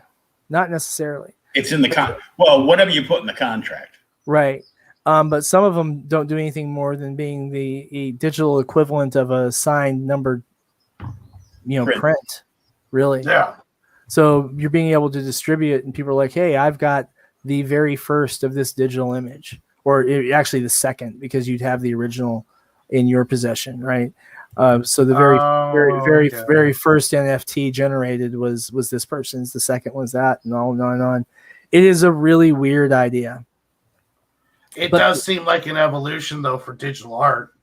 Yeah. I mean, one of the things it does do, though, is it will help prevent people from just cloning your art and just dumping it for free in the web.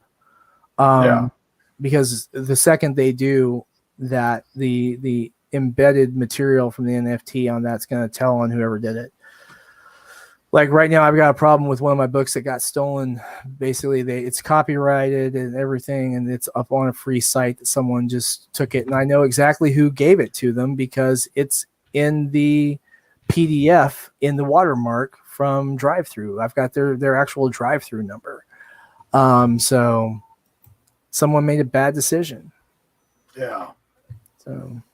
Well, are they trying to resell it, or they're giving it away, and jeez. And that's problematic for the guy who runs on a shoestring budget and makes sure that his artists get paid, you know?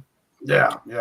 So I mean, your copyrights are only good as much money as you got to fight to defend them, right? I mean, like, well, yes and no. The site that's hosting it's in the UK, and I got a buddy who is in the UK who works in a law firm, and so we're seeing what we can do. I don't think they're going to expect that because no one expects the British Inquisition, you know. It's always the Spanish. So, well, you can send a couple over. Yeah, I don't have those kind of friends in the UK. I can't send a couple of gentlemen in sunglasses to go check for kidney donations. I can't do that. No, I just meant a couple of Spanish guys. Oh, that way it could be the Spanish Inquisition. Keep up, would you? Well, as Wesley once said, I've known too many Spaniards. Mm-hmm. Okay, well, guys, I'm gonna go ahead and get back to work. And thanks for letting me butt in for a little bit. I hope I didn't cause too much trouble, Will. Don't forget, follow Sam Quentin on OnlyFans and Sonopa Publishing. Sonopa, yeah. Yeah. Sonopa Publishing on Instagram, Facebook, and Twitter, and not on OnlyFans. But I'll tell you what, if I ever do actually open an OnlyFans, Will, you can be my very first subscriber. I promise. I'll send you a link. He'll gift you a subscription. I'll gift you a subscription. I'll name all my subscribers my subs, and you can be sub primo. I'll show up with a 5-gallon jar of Vaseline and be ready to go. You might need more than that. You might need more than that, brother.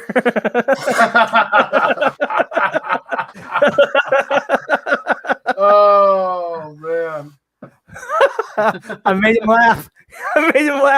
And it hurt his back. I'm sorry, Will. I can tell as soon as you started to laugh, that hurt your back. I'm sorry, man.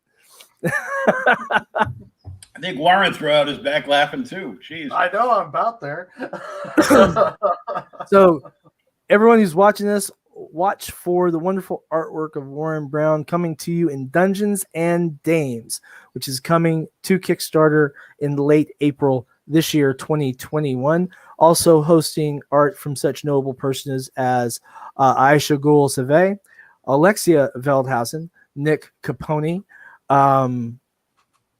The list keeps going on. Rebecca Lisbeth Colthart, pardon me. Lotus Blair. Chelsea Cohen, Lotus Blair. God, the list is long. Nick, we've already said. I'll have to actually look. Otherwise, Paul Walcott. Paul Walcott, yep. And I'm going to pull the list up or I'm going to forget someone. There's too many artists on it. We've got Dungeons and Dames 2021. Alexia Veldhausen, Aisha Ghul, Greg Harms, so long as he can find some time to finish his pieces. Kelsey Cohen, Lotus Blair, Nick Capone, Paul Walcott, Rebecca Elizabeth Colthart, Warren Brown, and the inevitable, undeniable, irredeemable Zach Viola. Zach's gonna murder me for calling him irredeemable. So when they find my body in a canal, someone check Zach. No, I love Zach. He's fantastic. And hopefully once I finish writing it, hopefully we'll see Zach doing the art for Moonlight and Mad Men, which is a project we hope to get out either this Halloween or next Halloween. Oh, very nice. Yep. How many series are you going to be running here pretty soon by the end of the year? Well, the Tarot Adventures is the first series that went, and that's the Adventures. 47 Furious Tales is the first comic series.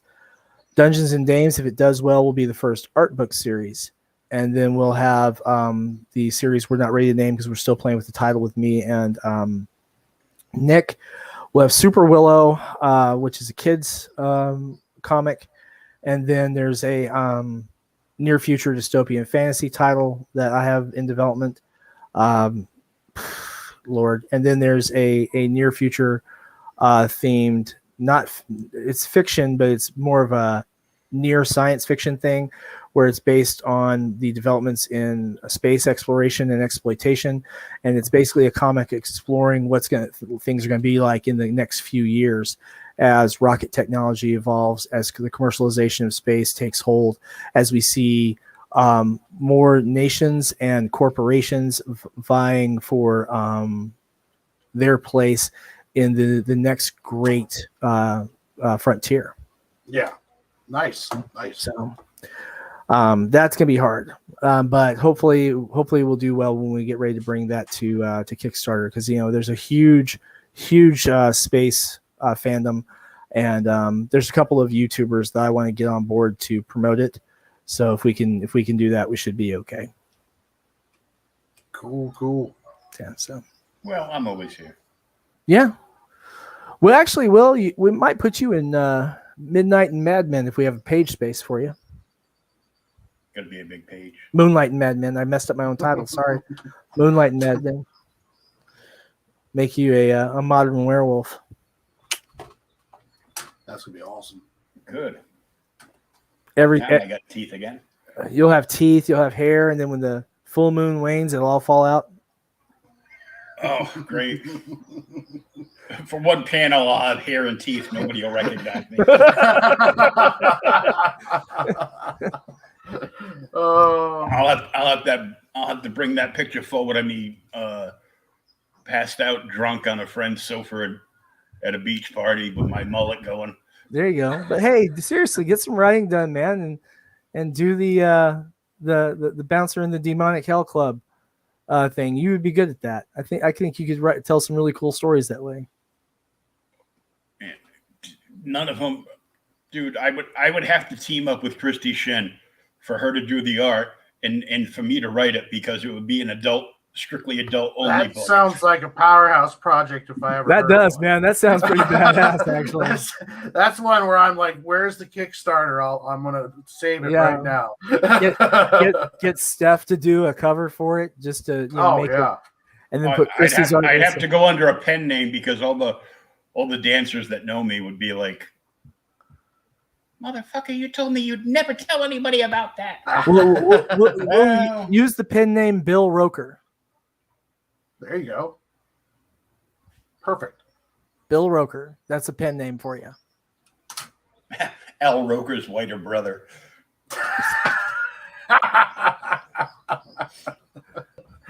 Oh. What happened? Well, some guy in MAGA hats covered me in bleach. All right, I ain't down with that. I ain't down with that. I ain't down with that. No. I'm not gonna laugh at hate crime jokes. I'm sorry, but anyway, guys, I'm gonna catch up with you. You guys have fun. And then hey, Will, make sure you send me that address, man, so I can. Okay, I will. Thank you. I'll send you a surprise in the mail. Okay. And yes, before Warren asks, he's going to draw a dick on my box. Watch. On his box. I'll trace one for you. I thought I was special. Now I see I'm not.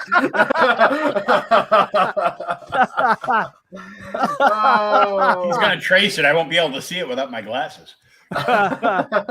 Oh, this is going to be hysterical.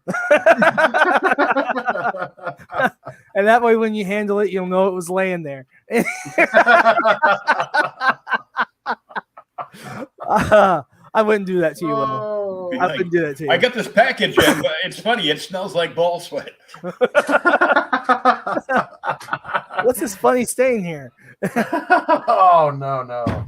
All right. Like grated cheese and protein. I don't know what's going on with this box. You need to see a doctor, brother. You got a problem. Yeah, you might want to get that checked. Yeah, they've all quit talking to me. They're like, if that's where your mind went, yeah, you need to see a doctor, bro. Yeah, therapist, nice comfortable couch.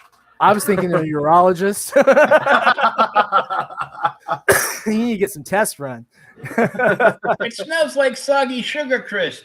Yeah, you need to get tests run, man. Yeah. All right, well, guys, I'm gonna head. You have a good one. All right, thanks for coming out, Sam. All right. I don't care who you are. That joke was funny. That was pretty funny.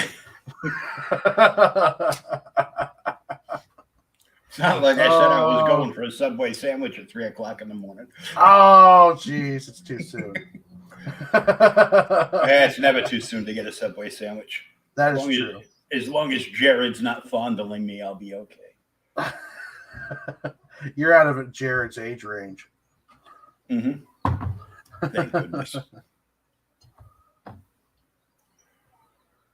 Oh, Speaking of Subway, I gotta get something to eat. Oh yeah, I gotta get some more friggin' Tylenol on me. Well, I hope you do feel better, man. Yeah, I know.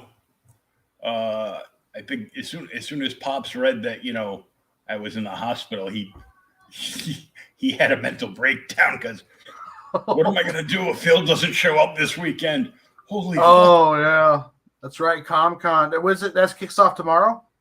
It's kicking off right now. He's doing a kickoff show with Simon. With Sim and his YouTube partner there, Chris Evans. Cool. Not that Chris Evans, but Sugar Chris. Oh, okay. Sugar Chris Evans. So, and there's a running joke about, him going down to Louisiana and doing like it's kind of like the running of the bulls, but it's a whole bunch of people in red dresses that like run through the streets. So I guess it was like one of Sim's Kickstarters. If it gets up to a certain amount, Sugar Chris there is going to get in the red dress. Oh, and so there's so many jokes about him in the red dress. I go, oh look, 2 sugars, 1 cup. So every time I come on I go on a live stream and he's on. I don't care if it's his stream. I don't care if it's my stream. He's like, hey, what's up? I go, hi, Sugar. Makes everybody feel uncomfortable and laugh.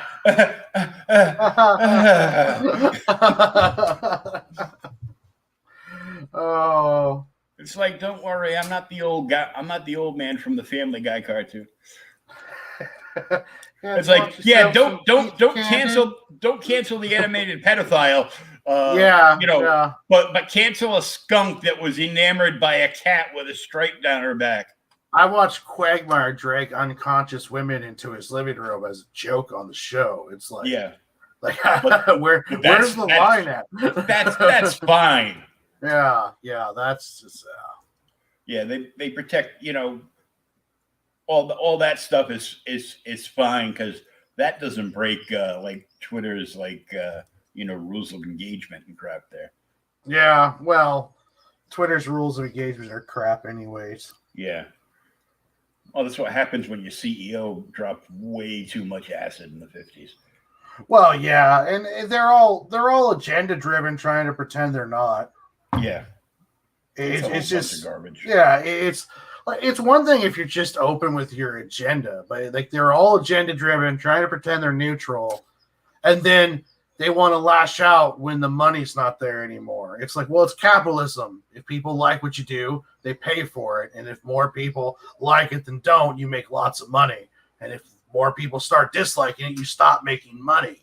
So it's like, just because it doesn't fit what you wanted to, I'm sorry, but that's not how capitalism works. Capitalism works by, like something, spend money on it, Mm-hmm. But yeah, It's just too much trying to control that shit, and it's just getting ridiculous. Like, I'm pretty much done with Lucasfilm. I'm watching the Falcon and Winter Soldier, but I don't know. I'm starting to feel kind of crossways towards Disney as a whole, anyways. Yeah, I'm like that whole thing,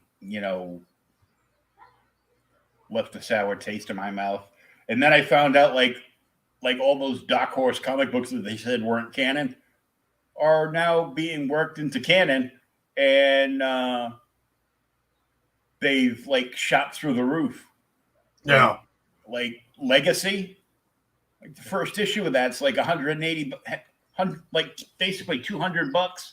issue 1 and 2 together is like $300. The first issue of the Clone Wars comic book series, because it's the first appearance of Bo-Katan in comics, is like $1,000. Well, when Disney first bought Lucasfilm, they weren't going to use any canon. They had a whole pathway that was going to go away from all the old stuff. They're like, it was almost like the philosophy was stomp out everything old. Mm-hmm. Now that John Farva's in there, he's using the Marvel method, which is you put enough.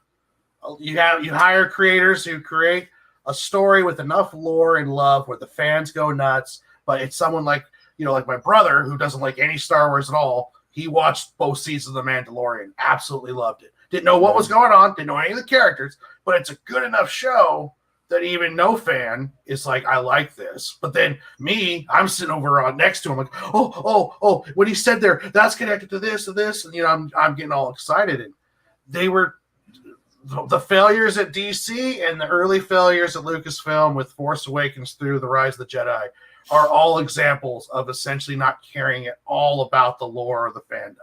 And while they keep doing that, it's just gonna.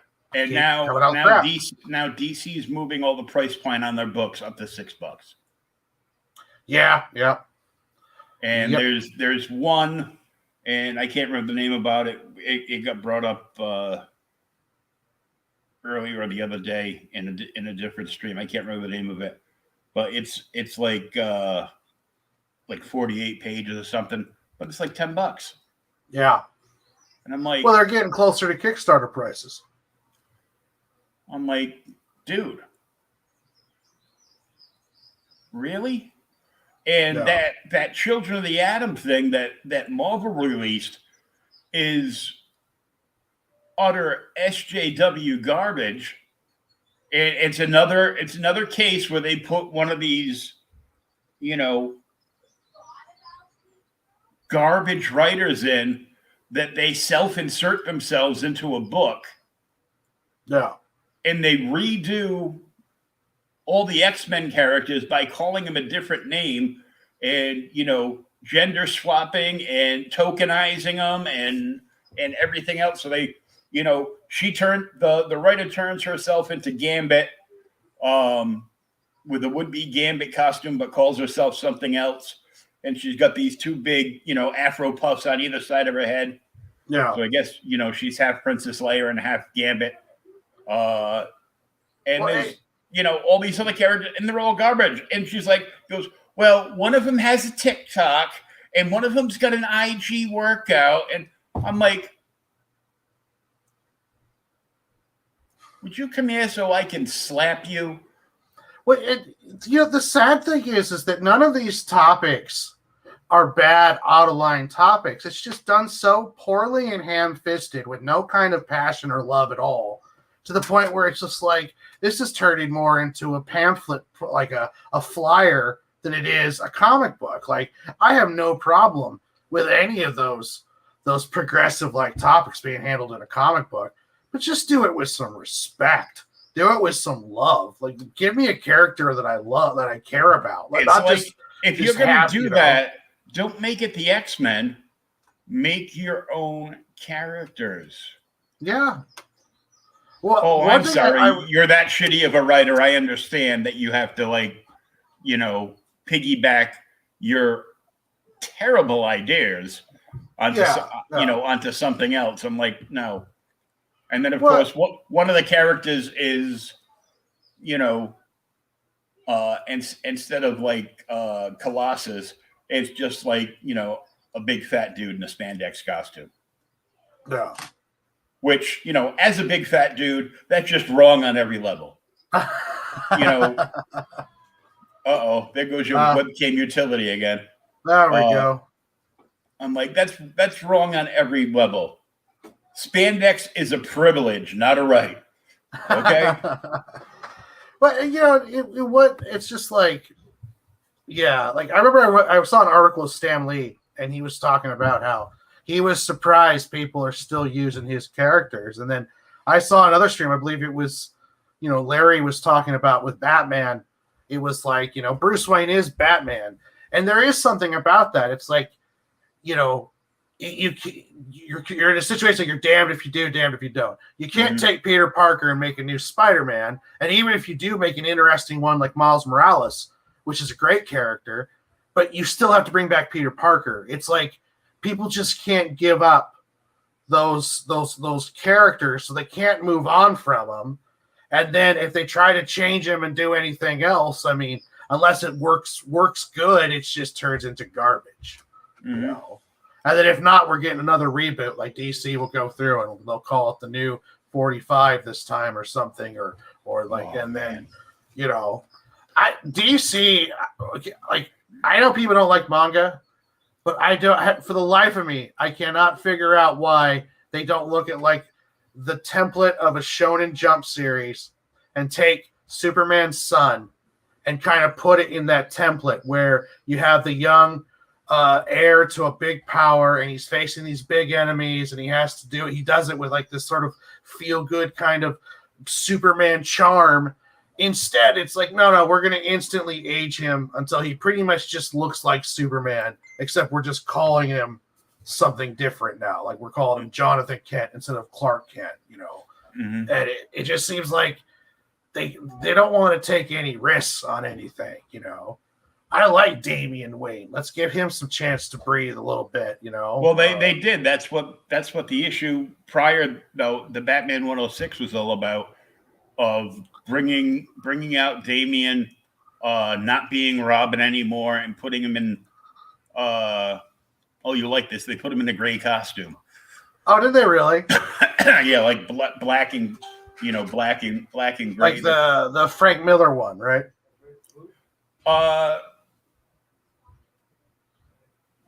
The black and gray Batman? No, because it's they made like a new costume for Damian. Oh, okay, I got you. And it's got like a lot of black and gray, and he changed his name. He's no longer Robin, and all this other stuff. That's because Tim Fox's kid is Robin, right?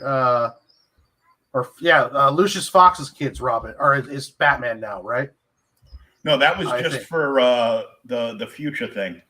Oh, okay. That was just for that Future Shock, whatever they called it. See, I have no idea what's going on. There's so many different series. What they did, that was supposed to be a thing that Dan DiDio came up with, and it was supposed to be like Next G, and they were basically gonna. His idea was to retire everybody. And okay. They were gonna bring in.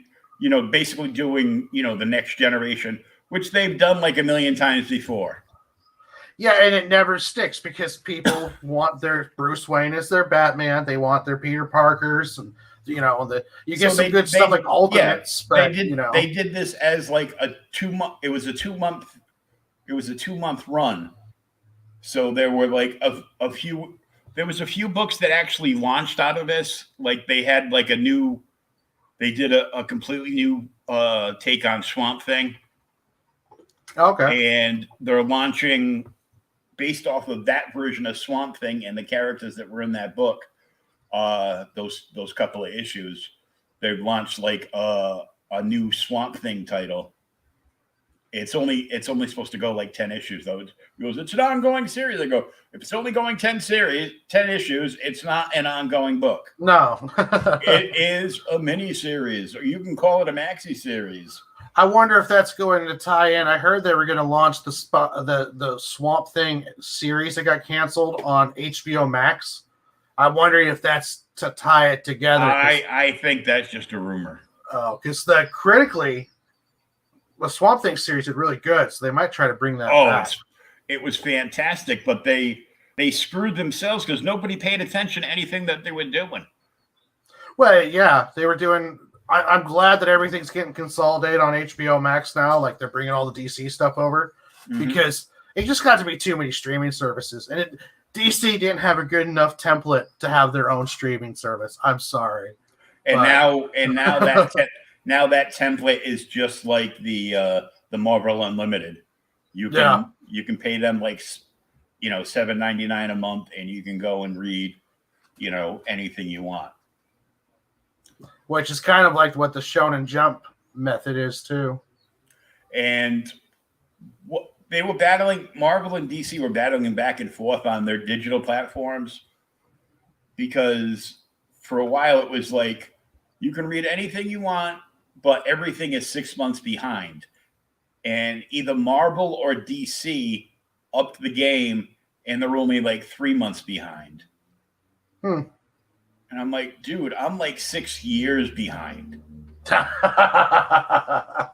I'm like, I was almost a year behind on some things in 2015, going into 2016. And then, I died and went into a coma and, came back a few months later. And then I was in a, rehab hospital for friggin' 2.5 years. And then I moved to like this tiny little closet apartment. And then I got here and got all my stuff back. And I'm like, if I stopped buying comic books today and didn't buy anything else, and even sold off the ones that I have no interest in anymore, and I sat down to read, I would still not read everything I have now that I'm going to keep before I die.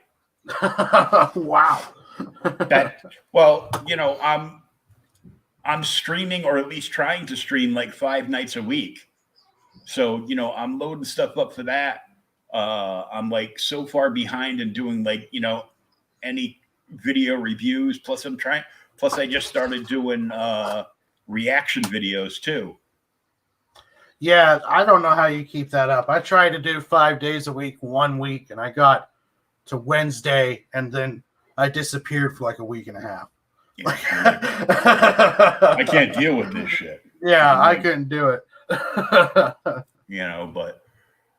it's all good. So, I'll probably do some reaction videos over the weekend. There's a brand new I really dig Tom McDonald.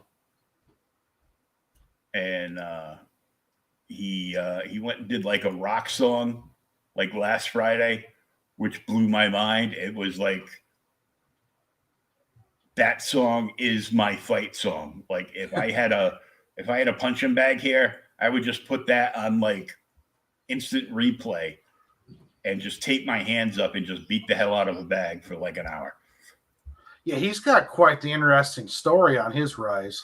Oh yeah. And his girlfriend, man, Nova. Mm-hmm. Oh my God.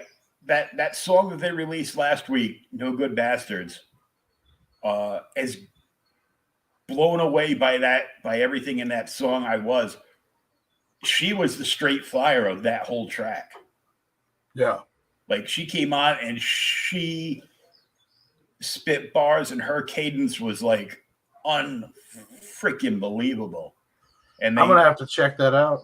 And he dropped a brand new one today called Church, and it's about like the hard times he had, like with addiction and everything, with alcohol and stuff. And I'm like, oh yeah, I'm right there. I was drunk.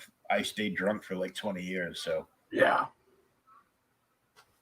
I'd wake up in the morning and I used to go and buy Southern Comfort used to have like these pre-mixed boxes, Alabama Slammers and like all these other things, like snake bites and stuff. And you could buy them in the white trash box of wine kind of thing. And it's got the tap. So like the top row of my fridge when I was like 23 were like all these drink boxes. And if I had to work a shift at the club, if I had to work the early shift and, fill in like a day shift, I would down like 3 or 4 drinks before I left the house. And then I would fill up my red Solo cup, say hello and wave to the cop doing the speed trap across the street from my house, hop in whatever car I was using, whatever sports car I was driving back then, and, roll the window down, crank up the rock station, and, take off, finishing off a beverage that I shouldn't have while I was behind a wheel.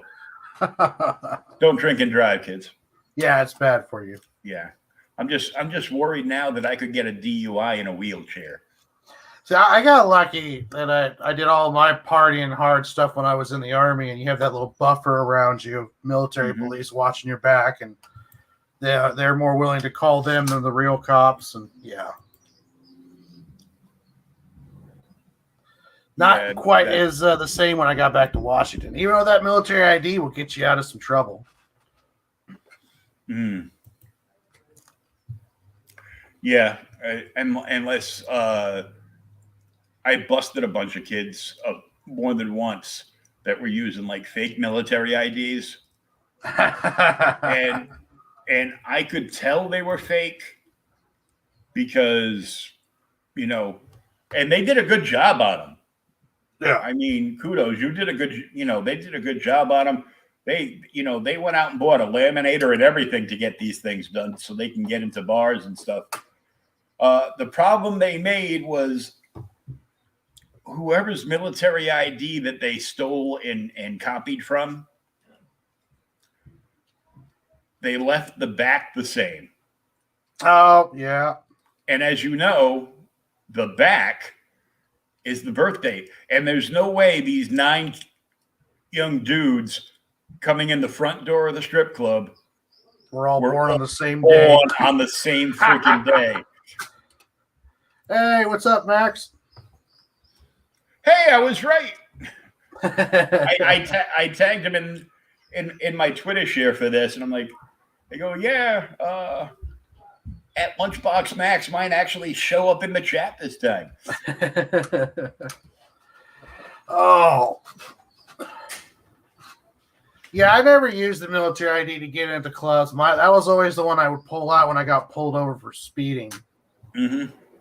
Or, anytime I get into a situation with an officer, the military ID makes its way out.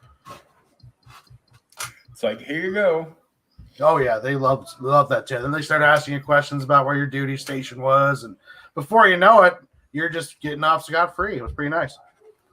Yeah, as long as they don't call your CO the next day. Oh, God, yeah, that's when you get into trouble. Because there is double jeopardy when you're in the Army. You go get in a bar fight and get arrested by the civvies, and then you go back to the military base, you're getting in trouble again.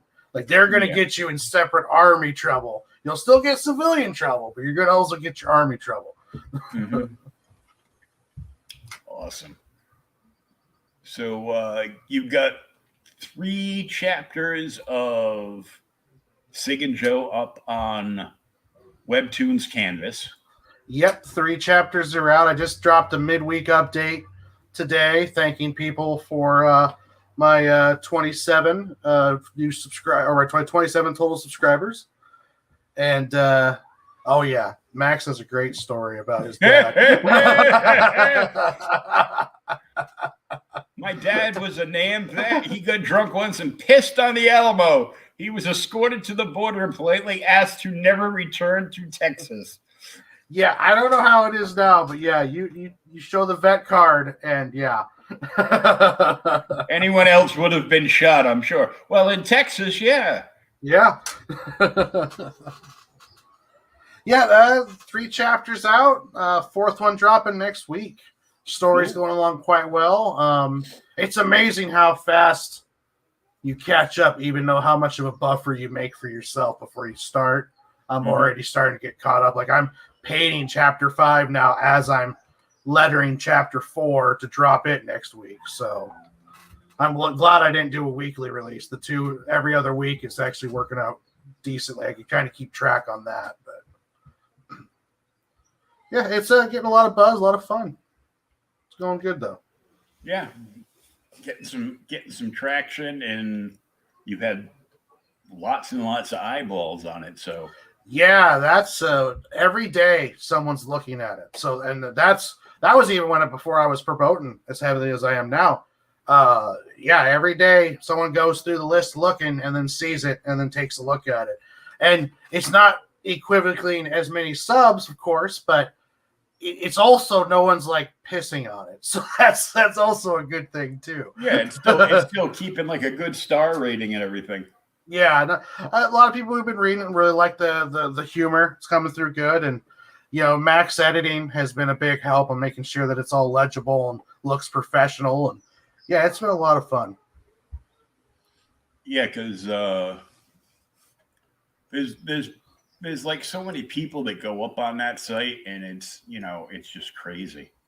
Oh yeah, like you could get readers from it, and it could translate over into monetary, but it's a long road, and it's like they're the top Kickstarter. One of the top Kickstarters last year was a webtoon, and she like made, I think it was like over 100 grand. But the thing is, though, it was only like 1% of her webtoon fan base actually came over and got the book.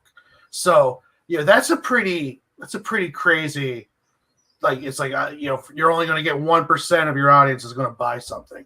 You know Mhm. that's a lot of work, and it's also with webtoons, it's a marathon. Like people they want to see that you've been there for a while. Like I realized with this comic, I'm kind of committed for the next couple years just to build up. If I want to really take webtoon serious, you got to put 2 or 3 years into it. You just can't get on there and be like, hey, this is my comic, and then it just shoots up to the top and people love it and shower you and all that stuff. Yeah, that doesn't happen really. No. Even the ones that are doing good, or it might be their second or third season, or they've been doing it for a very long time, or it's a romance comedy, because romance comedies, everyone just loves those on webtoons. Slice of life and romance comedy. Oh yeah. Well, I understand apparently in Texas now you can piss anywhere you like in Austin, because Austin is just full of people from San Francisco and the Silicon Valley now. Oh, Seattle's that way too. If you live in Oh, Seattle, you oh, can I drop know. trow and dump right on the street, and they don't even care. Well, we know why, but Yeah. I live right between Seattle and Portland, so oh, good lord. Once you get away from the cities, though, it turns very, very rural and very, very nice. It's just that nice, squishy little center of those cities that just It's drives just us nuts. complete BS. Yeah. Well, because I saw the news where there's like a classic car club that goes like once a week to this park, and somebody that I guess is new from San Francisco to Austin called the cops on them Yeah. and wanted them charged with toxic masculinity. But in Idaho, the neighboring state here, you're getting a lot of people moving from Washington over to Idaho, because we're getting a lot of Californians and Oregonians coming up to Washington, because we're the cheapest of the three coast states on the West Coast. Mm-hmm. So all these transplants moving from Washington over to Idaho, there's border towns in Idaho where they will refuse to serve you in a bar if you have a Washington driver's license, because they just don't want any more Washingtonians there. I don't know how it is in Texas, but yeah, it could get pretty. They're getting aggravated by the surplus of people coming in wanting to change everything. Basically Silicon Valley is moving, all their big corporate businesses to Austin. Oh, and yeah. They're not hiring anybody from Texas. They're bringing all their people from California. Well, and those places usually don't hire that much. Like we had Amazon coming up in Seattle, and their whole business plan is to try to get as many robots to do everything as possible, as quickly as possible. So it's like, they'll come in and they'll take up a lot of space and all the prices go up, but then they're only hiring like 1,000 people. Well, they moved in down here and they made like a huge warehouse, but there's nothing in that. It's like for quick delivery because it's like, we're a mass area here, Yeah. and being in Massachusetts, but it's densely populated through New England until you get up to like New Hampshire and Vermont. So Connecticut, Mass, Rhode Island, all that, they put it there, and they put this warehouse, a huge warehouse in Fall River, and Fall River is only like 20 minutes from Rhode Island. So yeah. it's good either way there for them, but they don't have anything in there bigger than a bread box.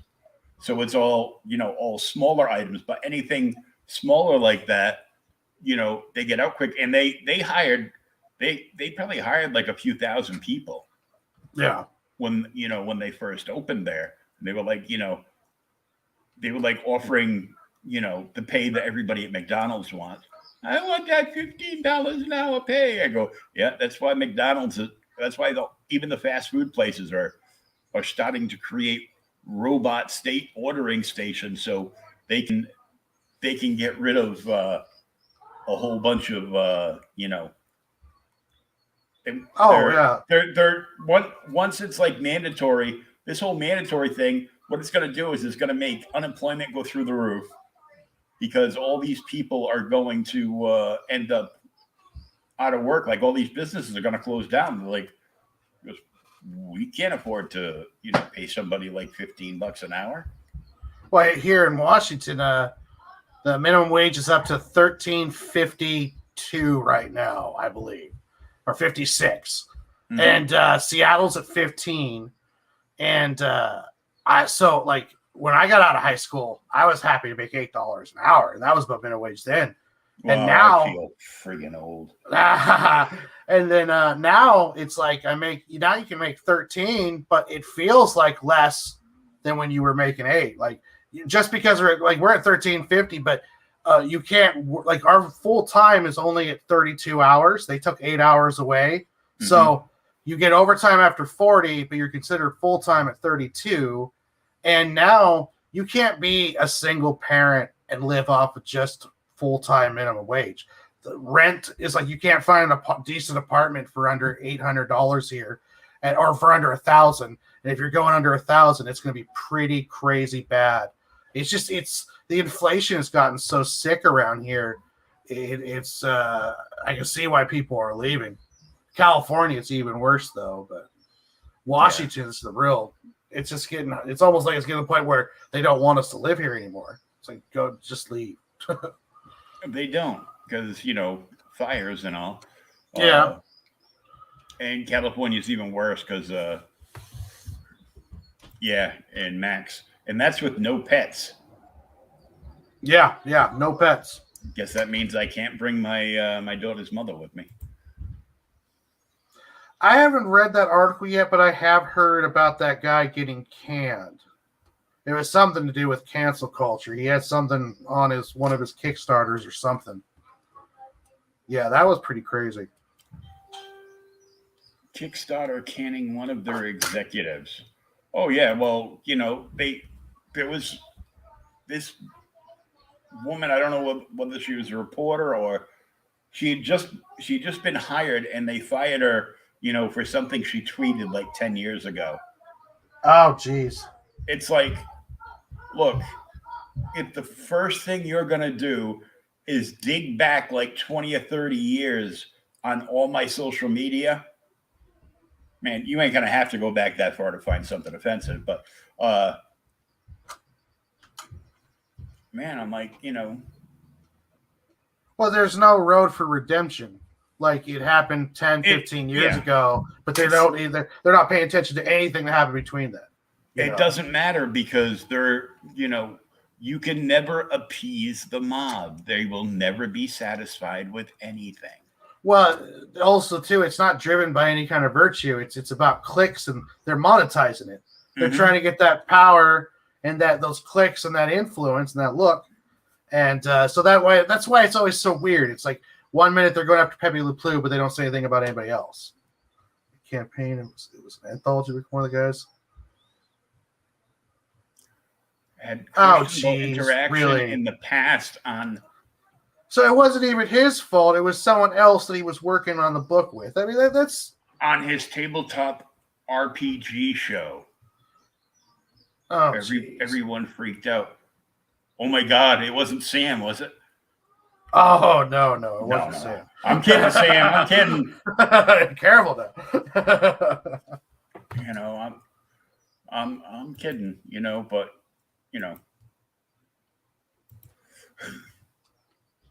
Well, yeah, that's ridiculous. I mean, it's like, that guilt by association bullshit. Mm-hmm. It's just a way to oppress ideas too. It's like you can't even talk about if you disagree with me, then you're a fascist racist, and that's like, well, what's the point of even talking then? It's like you're a racist. You're in love with Donald Trump. Oh yeah, I got insinuated that I was a bigot because I said cancel culture was real. Like I said it was real. And then it was just like, bam. Oh, well, you're a bigot. Like, oh, okay. Well, that was quick. Kickstarter says it was a mutual decision. That's a bunch of shit right there. The air quotes around that one. Yeah. Shitty optics at the very least. Other people involved in the book who weren't even involved in the tabletop RPG guy got harassed by the public. Of course they did. Oh yeah, because it's always all hands on deck. Like people say like there's no cancel culture. It's like, well, no, this is what we're talking about. We're talking about somebody who's part of an anthology being harassed because someone else who was part of that anthology said something a long time ago. And it's they're not teaching anything. It's all about punishment. They don't care about trying to make the world better. They just want to get their brownie points and punish people. And I'm sorry, it's like, is there racism in the world? Of course there is. Is it systemic? No. It's ingrained in the people who are running the system, but the system itself, I don't believe so. And I mean, it's not that. It's not that, but if you look at it, it's like, who was all for slavery? The Democratic Party. And then of course they come back with no, they switched. Yeah. No, that's just a leftist talking point. It's bullshit. Well, that never happened. I think the important thing too is like, I think party politics themselves is destroying everything. Like, we need to get to the point of like, I don't care what party you are. We need to make schools inhabitable. We need to fix streets. We need to get better care facilities. We need to work more on mental health. There's a lot of stuff that we need to be fixed, but none of that stuff gets fixed because we have a two-party system where the parties are essentially propagandizing pain and suffering in order to make money off it and to consolidate power. It's sad. Yeah. Because there's so much stuff that could be fixed. Like, it's the 21st century. There's no reason why we can't figure out and fix a lot of this bullshit. Yeah. Tell me why the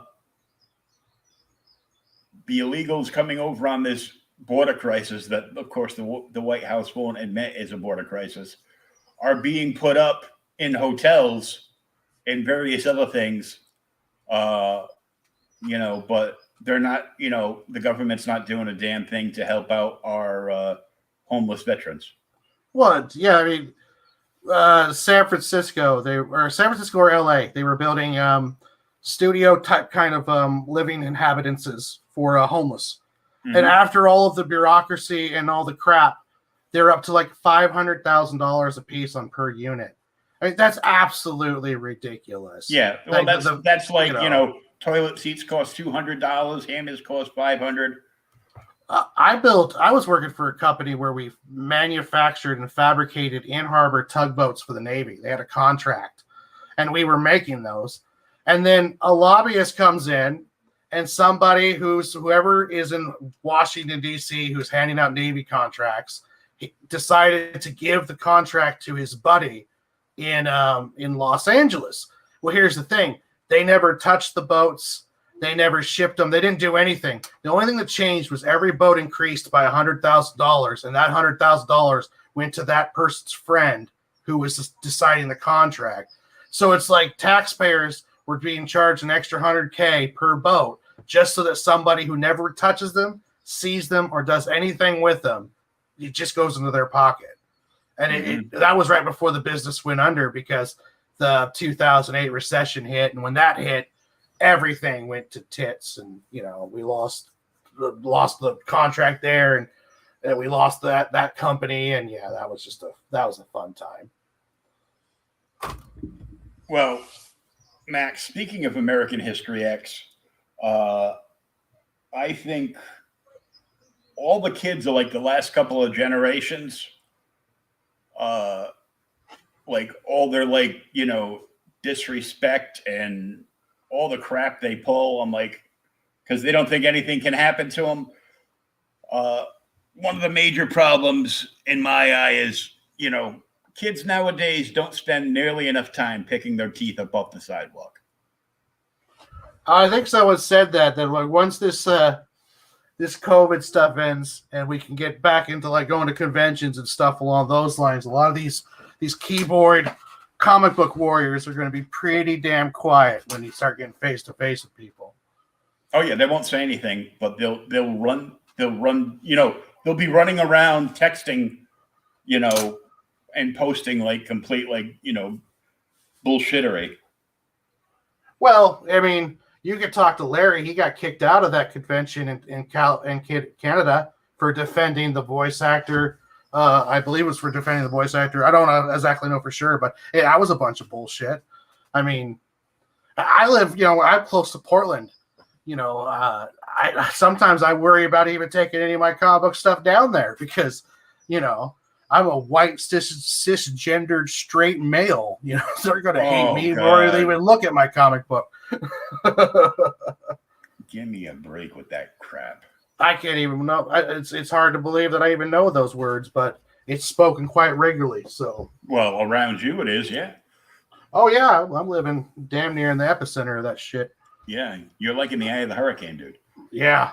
I'm in the was it the mouth of the beast? Mm-hmm. I heard a good point taken up that for every other generation, like our generation tolerated the whole PC thing. Yeah. And the following generation blessed it with open arms and embraced it wholeheartedly. Well, we didn't have social media, and giving everyone a voice and allowing, 100 people who would never talk to each other now can communicate and organize and band together. It's we weren't ready for it. I don't think as a society we were ready for this social media explosion. And economically we're becoming a different country, so there's a lot of pain. It wasn't when my dad got out of high school, it was you went to college if you wanted a foo-foo arty career, or you went to work in the woods if you wanted to make a life. You got out of high school, here's your here's your middle wage job, here's a house, here's your white picket fence, and go do your factory work. Now it's you graduate and it's good luck finding work, good luck finding anything that pays even close to what your parents were making. Mm-hmm. I mean, if you're in your 20s right now, don't even think about buying a house. I mean, it's just we're in a very, very turbulent transitional time in this country right now, and it's going to be interesting to see what comes out on the other side. I think we're ready for a war myself. Yeah. Well, speaking of transitional times, hey, Sleepy Joe, give me my stimmy. Yeah, get Will a stimmy. Man, I mean, I won't tell you when I got mine, but yeah, you give him his stimmy. What the?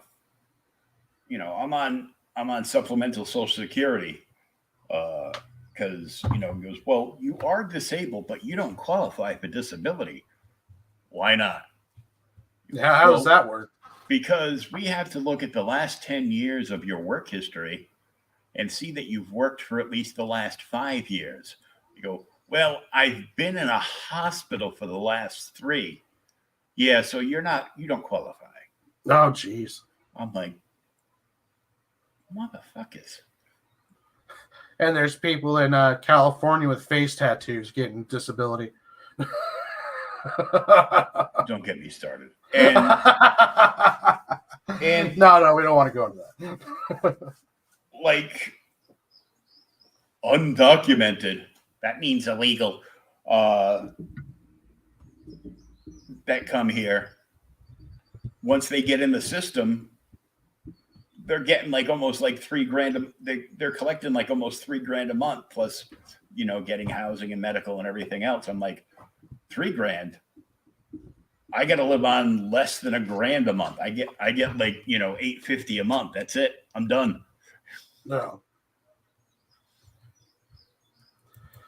You're like, well, why don't you try to get like a part-time job? I go, well, because my meds won't allow me to. And if I do, and if I already asked it, I go, well, if I could get a job like 15 hours, just 15 hours a week to make a little extra, what would that do? He goes, oh, well, you would lose all your benefits. Yeah, because then you'd be making too much. I go, oh, yeah, on the program I'm on, I'm not allowed to make anything. No. And during the Obama era here in Washington, it was if a couple stayed single, was separated, had different addresses, but had kids together, after all of the programs, benefits, and schooling, they could be making close to about 50 to 60 grand a year in Washington State with all the benefits. I'm not sure where it's at now because we've spent a lot of money on COVID, but yeah, it got to the point where it was like, don't get married and don't pretend you don't living together, and we're going to give you $60,000. Oh, well, out here, my mother used to hear it all the time.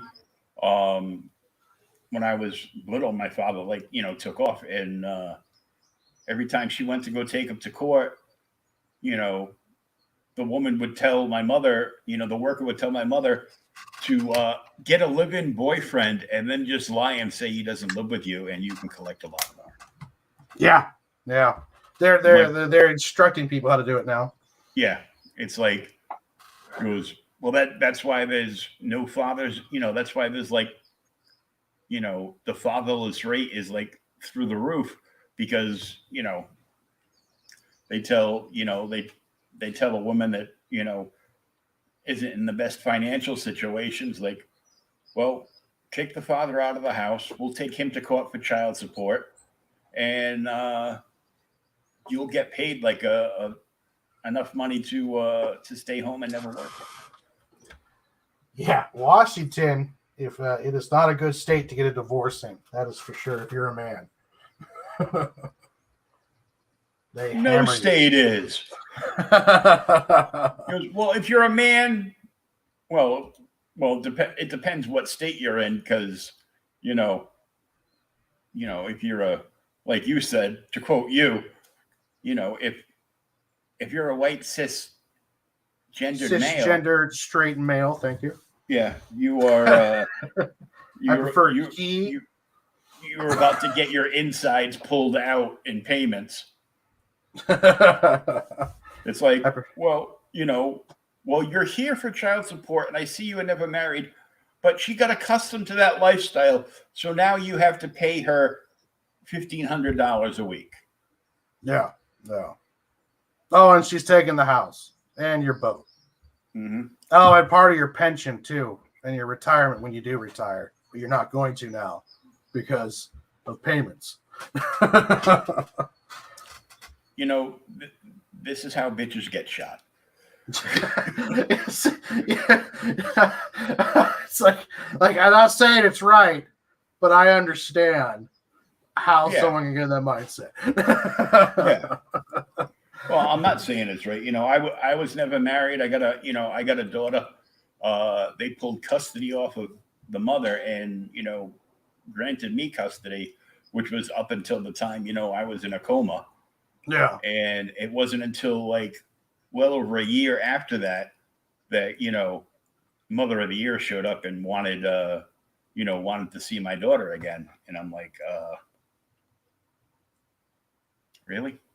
Yeah. And pulled a big thing. And now she's running 2 or 3 businesses and blah, blah, blah. And, she lost one because she was an idiot because, enough said. But you called her an idiot. I go, like I could get a smart girl to sleep with me. Come on. She's obviously a terrible judge of character. No shit. You know, it's like if you didn't chase me down, I could have, just been happy being, the drunk DJ getting blown by the dancers in the DJ booth. Instead, I moved in with you and my life went to complete shit. Thanks for playing. Those are the most interesting seasons. Yeah, but we get her and I get along for the most part now, except that she'll call me like all the time, and then when it's time for my daughter to come for a visit every other weekend, like it's ordered by the courts, she disappears or has an emergency with one of her adult children, neither of whom has a license or knows how to drive. Oh, nice. And of course, I'm the bad guy.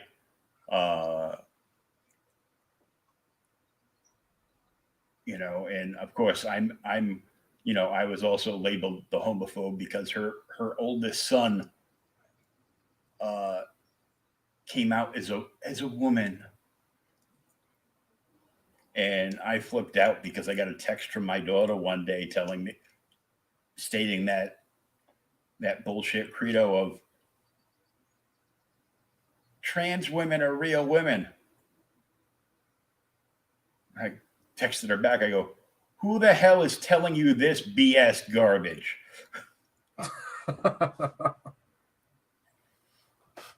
It's like, but it's true. I go, no, it's not. I go, you know how you all like saying follow the science? Yeah. I go, well, I followed the science. Yeah, the science is pretty firm on that one. Yeah. I saw somebody had a t-shirt made up that with Rachel, what's his face name, the ugliest woman that isn't a real woman that works for the federal government now. Oh, I know what you're talking about. Looks kind of yeah. Looks kind of like a young Meatloaf. No. Young Meatloaf was, at least half. Oh, he was handsome. Yeah, I'm talking about like long-haired older Meatloaf, really. Yeah. He still looks better than that. Yeah, that's true. But I'm like, no. I'm like, it's not. But all right, we went off kilter, and I'm sure somebody on YouTube will ban me for this, but well, awesome. I'm glad that I can be part of your banning and probably my first banning, so that's always good. Well, it's who cares? That's true. And no, but she sent me that. I go, no, but the t-shirt they made up was with that person on it. It said, always follow the science. Unless it's about chromosomes, because that's bullshit. I saw 2 biologists attacked. Twitter will burn us all alive. Yeah, be prepared. My young embering career is gone before it even started. Dude, nobody on Twitter is watching me, and I don't have Periscope. I tried to get Periscope. Just be lucky I never got it, because otherwise, they'd be like, cancel culture. We're coming after you. I go, that's okay. I go, I'm my own product, so you can't cancel me because I don't work for a company. That's true, and I'm technically unemployed right now, so they really can't do anything. Like, you want to tell my boss about it, then hold on, let me get him. Hi, my name's Warren. How can I do it for you? Do you have somebody there that's not a white cisgender male? Yeah. No, we don't. Sorry. No. I'm sorry, we don't. And dude, I love that song from Tom McDonald, where he addresses this and the line he's got. So he puts on like some big inflatable boobs under his shirt, and as he's turning, the bars he's spitting out are, I just get confused when a dude's got a beard and some breasts. But,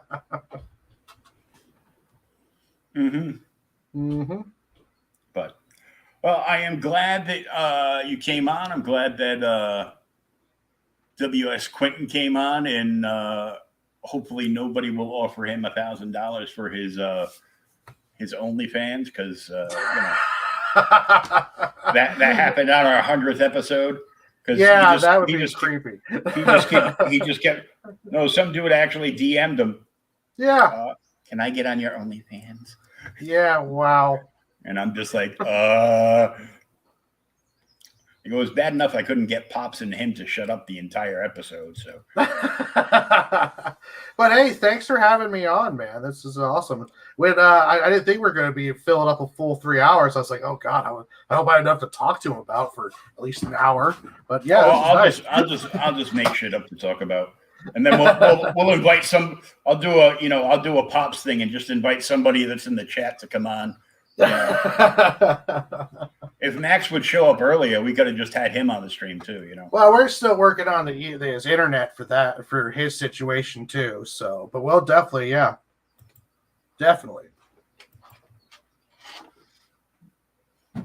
Don't call me sir. Don't call me sir. I work for a living. I call everybody sir. When did you start working? Oh, that's right. I'm unemployed. Well, this is as much work as I can take in my fragile condition. Yeah. Hey, this is hard work as it is. Like I said, I couldn't handle. I tried it one time streaming for a whole week, and it about broke me as a man. So I got nothing but respect for you being able to do this. Well, if it does that, at least you're living in the right part of the country. Oh, that's true. Yeah. It's very easy to be manly around here. Yeah, you just got to be careful. They might be coming around with, pitchforks and torches any minute now.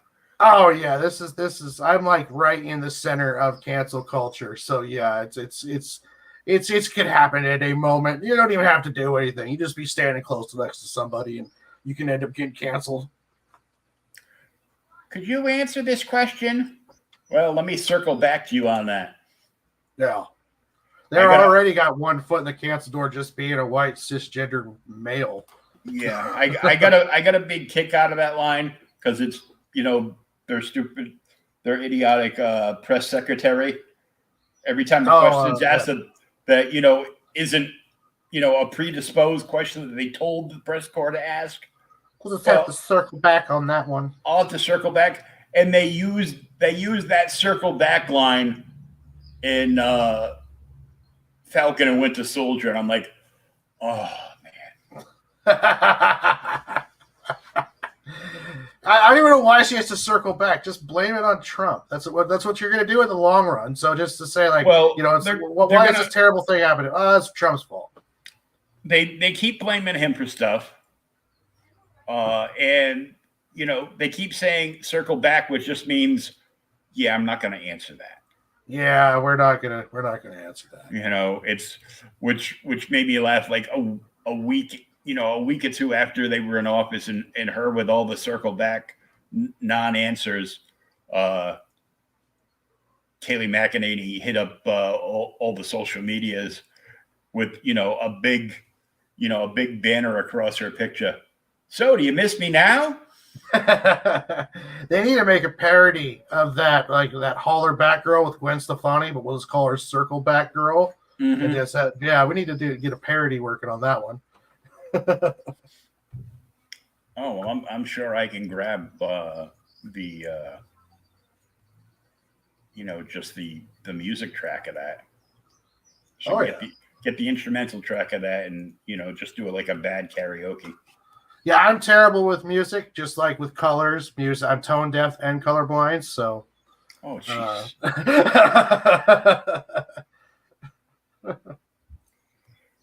Tone deaf, colorblind, and live in Washington State. Yep. Man, you can't get canceled. You already got your 3 strikes. Yeah, I know. Like, it's just the thing too. I think that's what happens. Like, if anyone actually looked into my past, they just might say, you know what, this guy's already canceled himself, so we don't really need to work on this. But that's one thing too, is you can't be canceled if you're too small. Like, there's nothing to cancel, so I don't really have to worry about anything until I get popular enough to cancel, which is probably never really going to happen. I was just thinking what would be awesome would be a crossover between Sig and Joe and Brian Silverback's Tampon Man and Applicator Boy. That does sound like it's right up the track. That would just be that would just be hilarious. With narration and variant covers by Christy Shin. Of course. Of course. Oh, if I do a Kickstarter, I want to see how much it's going to cost to have her do an alternate cover for me. Oh, Forget Paul created all the fancy guys. I want Christy Shin. I want some Demon Bitch Joe and Sig covers.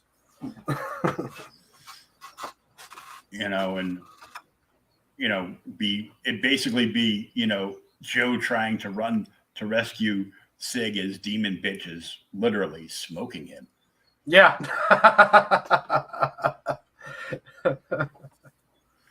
Oh, that would be a great crossover. I drew her demon bitch character, a little fan art, a lot of fun. Cool. Oh, she's awesome. Oh yeah, I love talking to her. She's awesome. There are some really, really good, cool creators. She's really cool. Rich, Phil. There's a lot of cool people. A lot of good people around.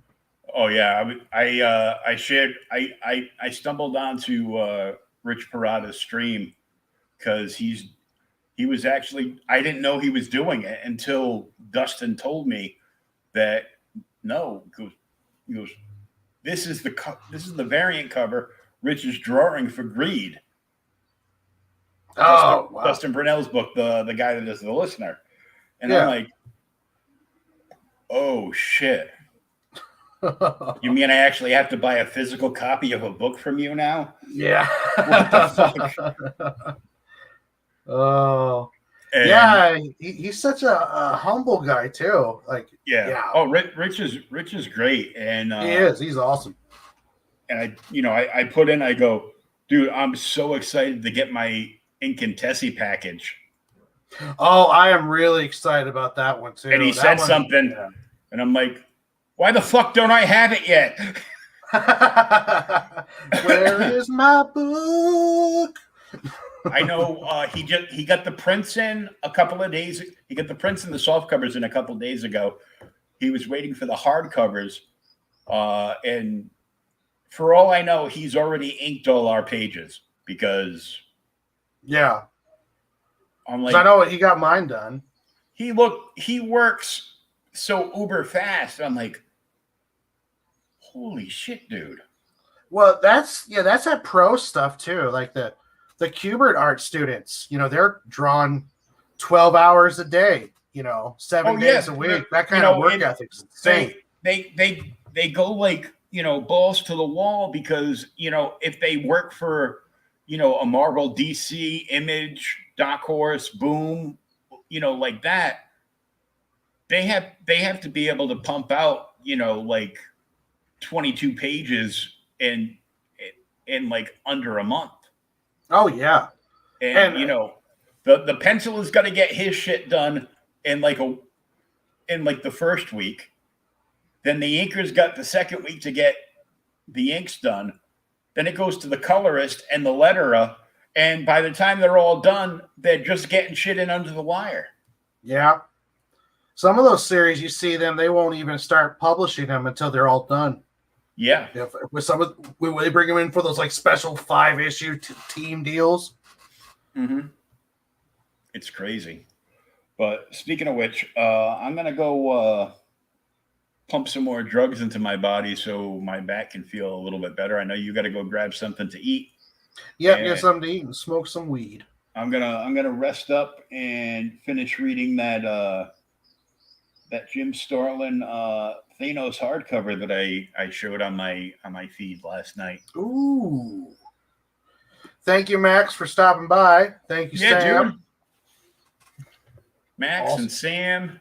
That sounds like another cartoon right there. Yep. Larry was in the chat there for a little bit. Yeah. Niobe Comics. Yeah, Larry was here. Birthright's a great read too, by the way. My name's Larry. This is my brother Larry, and this is my other brother Larry. We're all Larry's kids. Yep.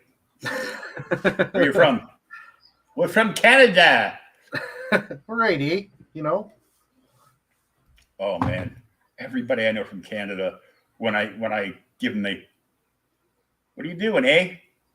Dude, none of us friggin' say that. Oh, I love that too. I love the Canadian bacon thing too, because it's like, oh yeah, the other will piss them off quicker. Yeah. It's like, why do you call it bacon when it's ham? Ham. I know it comes from the same animal, but look. Bacon is like women. They both slowly kill us. That is true. All sorts of life lessons on your show, Will. You know, I'm just full of a lot of, shit. You're like a perverted Yoda. Yes. But yeah, thank you again for having me on, man. It's always a pleasure.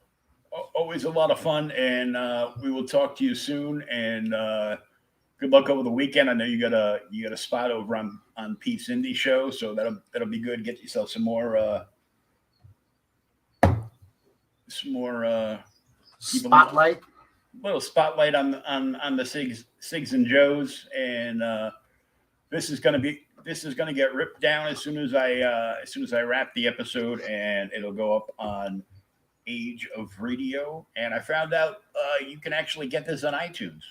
Oh, awesome! Somebody that liked and watched a couple of episodes goes, told me on Facebook, goes, so I 106 episodes in, and I just got my first subscriber.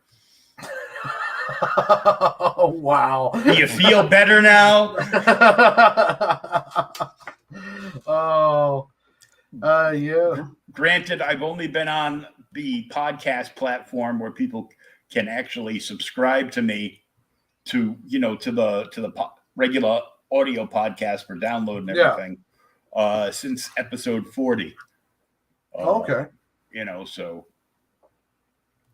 But hopefully, I can get the word out on that. And I'm trying to get my show moved from the new show tab over to the geek tab.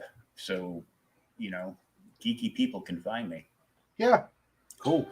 Because they too need to be offended by me. That's right. Everyone needs to get a chance to be offended by Will. Yeah. Fat crippled guy in a wheelchair. What other shows do you do? Okay, Boomer. Did you just call me a boomer? I go, no, that's the name of one of the other podcasts I do. Okay, Boomer. Oh. All right, everybody. Thanks once again for Lunchbox Warren for coming on. Everything looks cool. We'll definitely have as many people on as we can when the Dungeons and Dames Kickstarter gets ready to launch, and whenever all you guys can come on together. And yeah, I'll be dropping chapter 4 next Friday. I'll see what Max is doing, see if we can get him on too, and maybe have a whole little lunchbox roundtable here. Yeah, maybe. Later, Max. Thanks for coming by. Always a pleasure.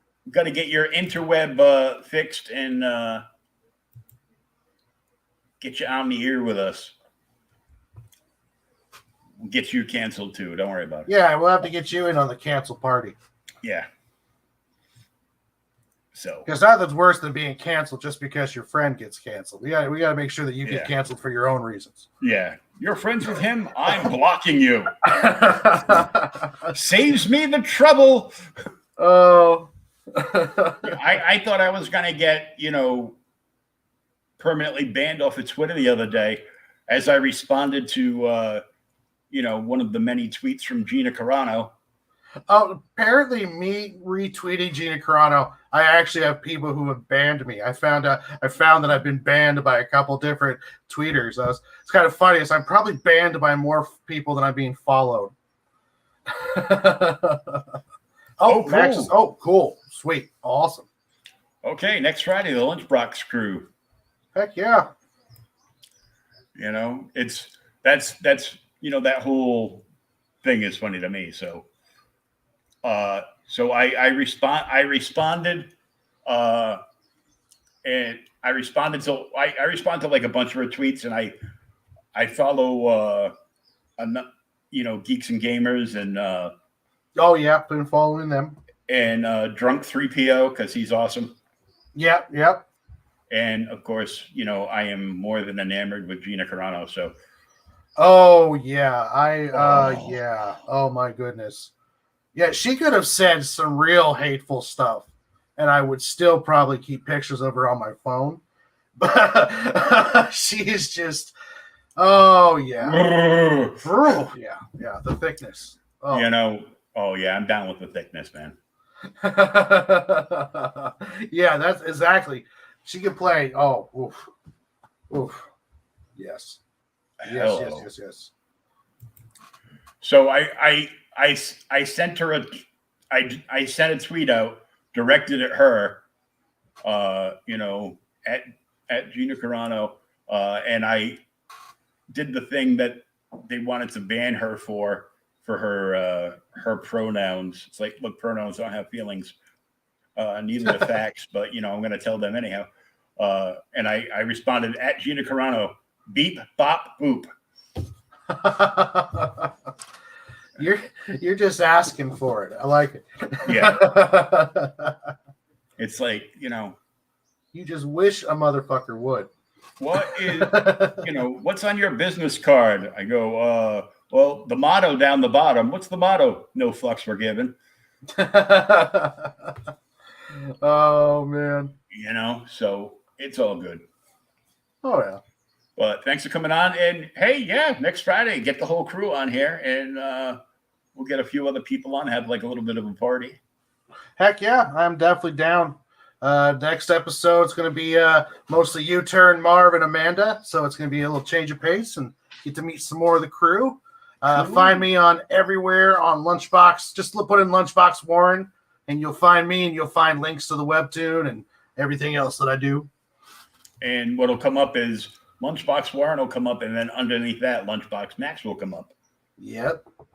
It's a package deal. Yep. Double package. Okay, enough of that. We're going to go back to OnlyFans in a second. Oh, it's going to die. We'll be here for another half hour.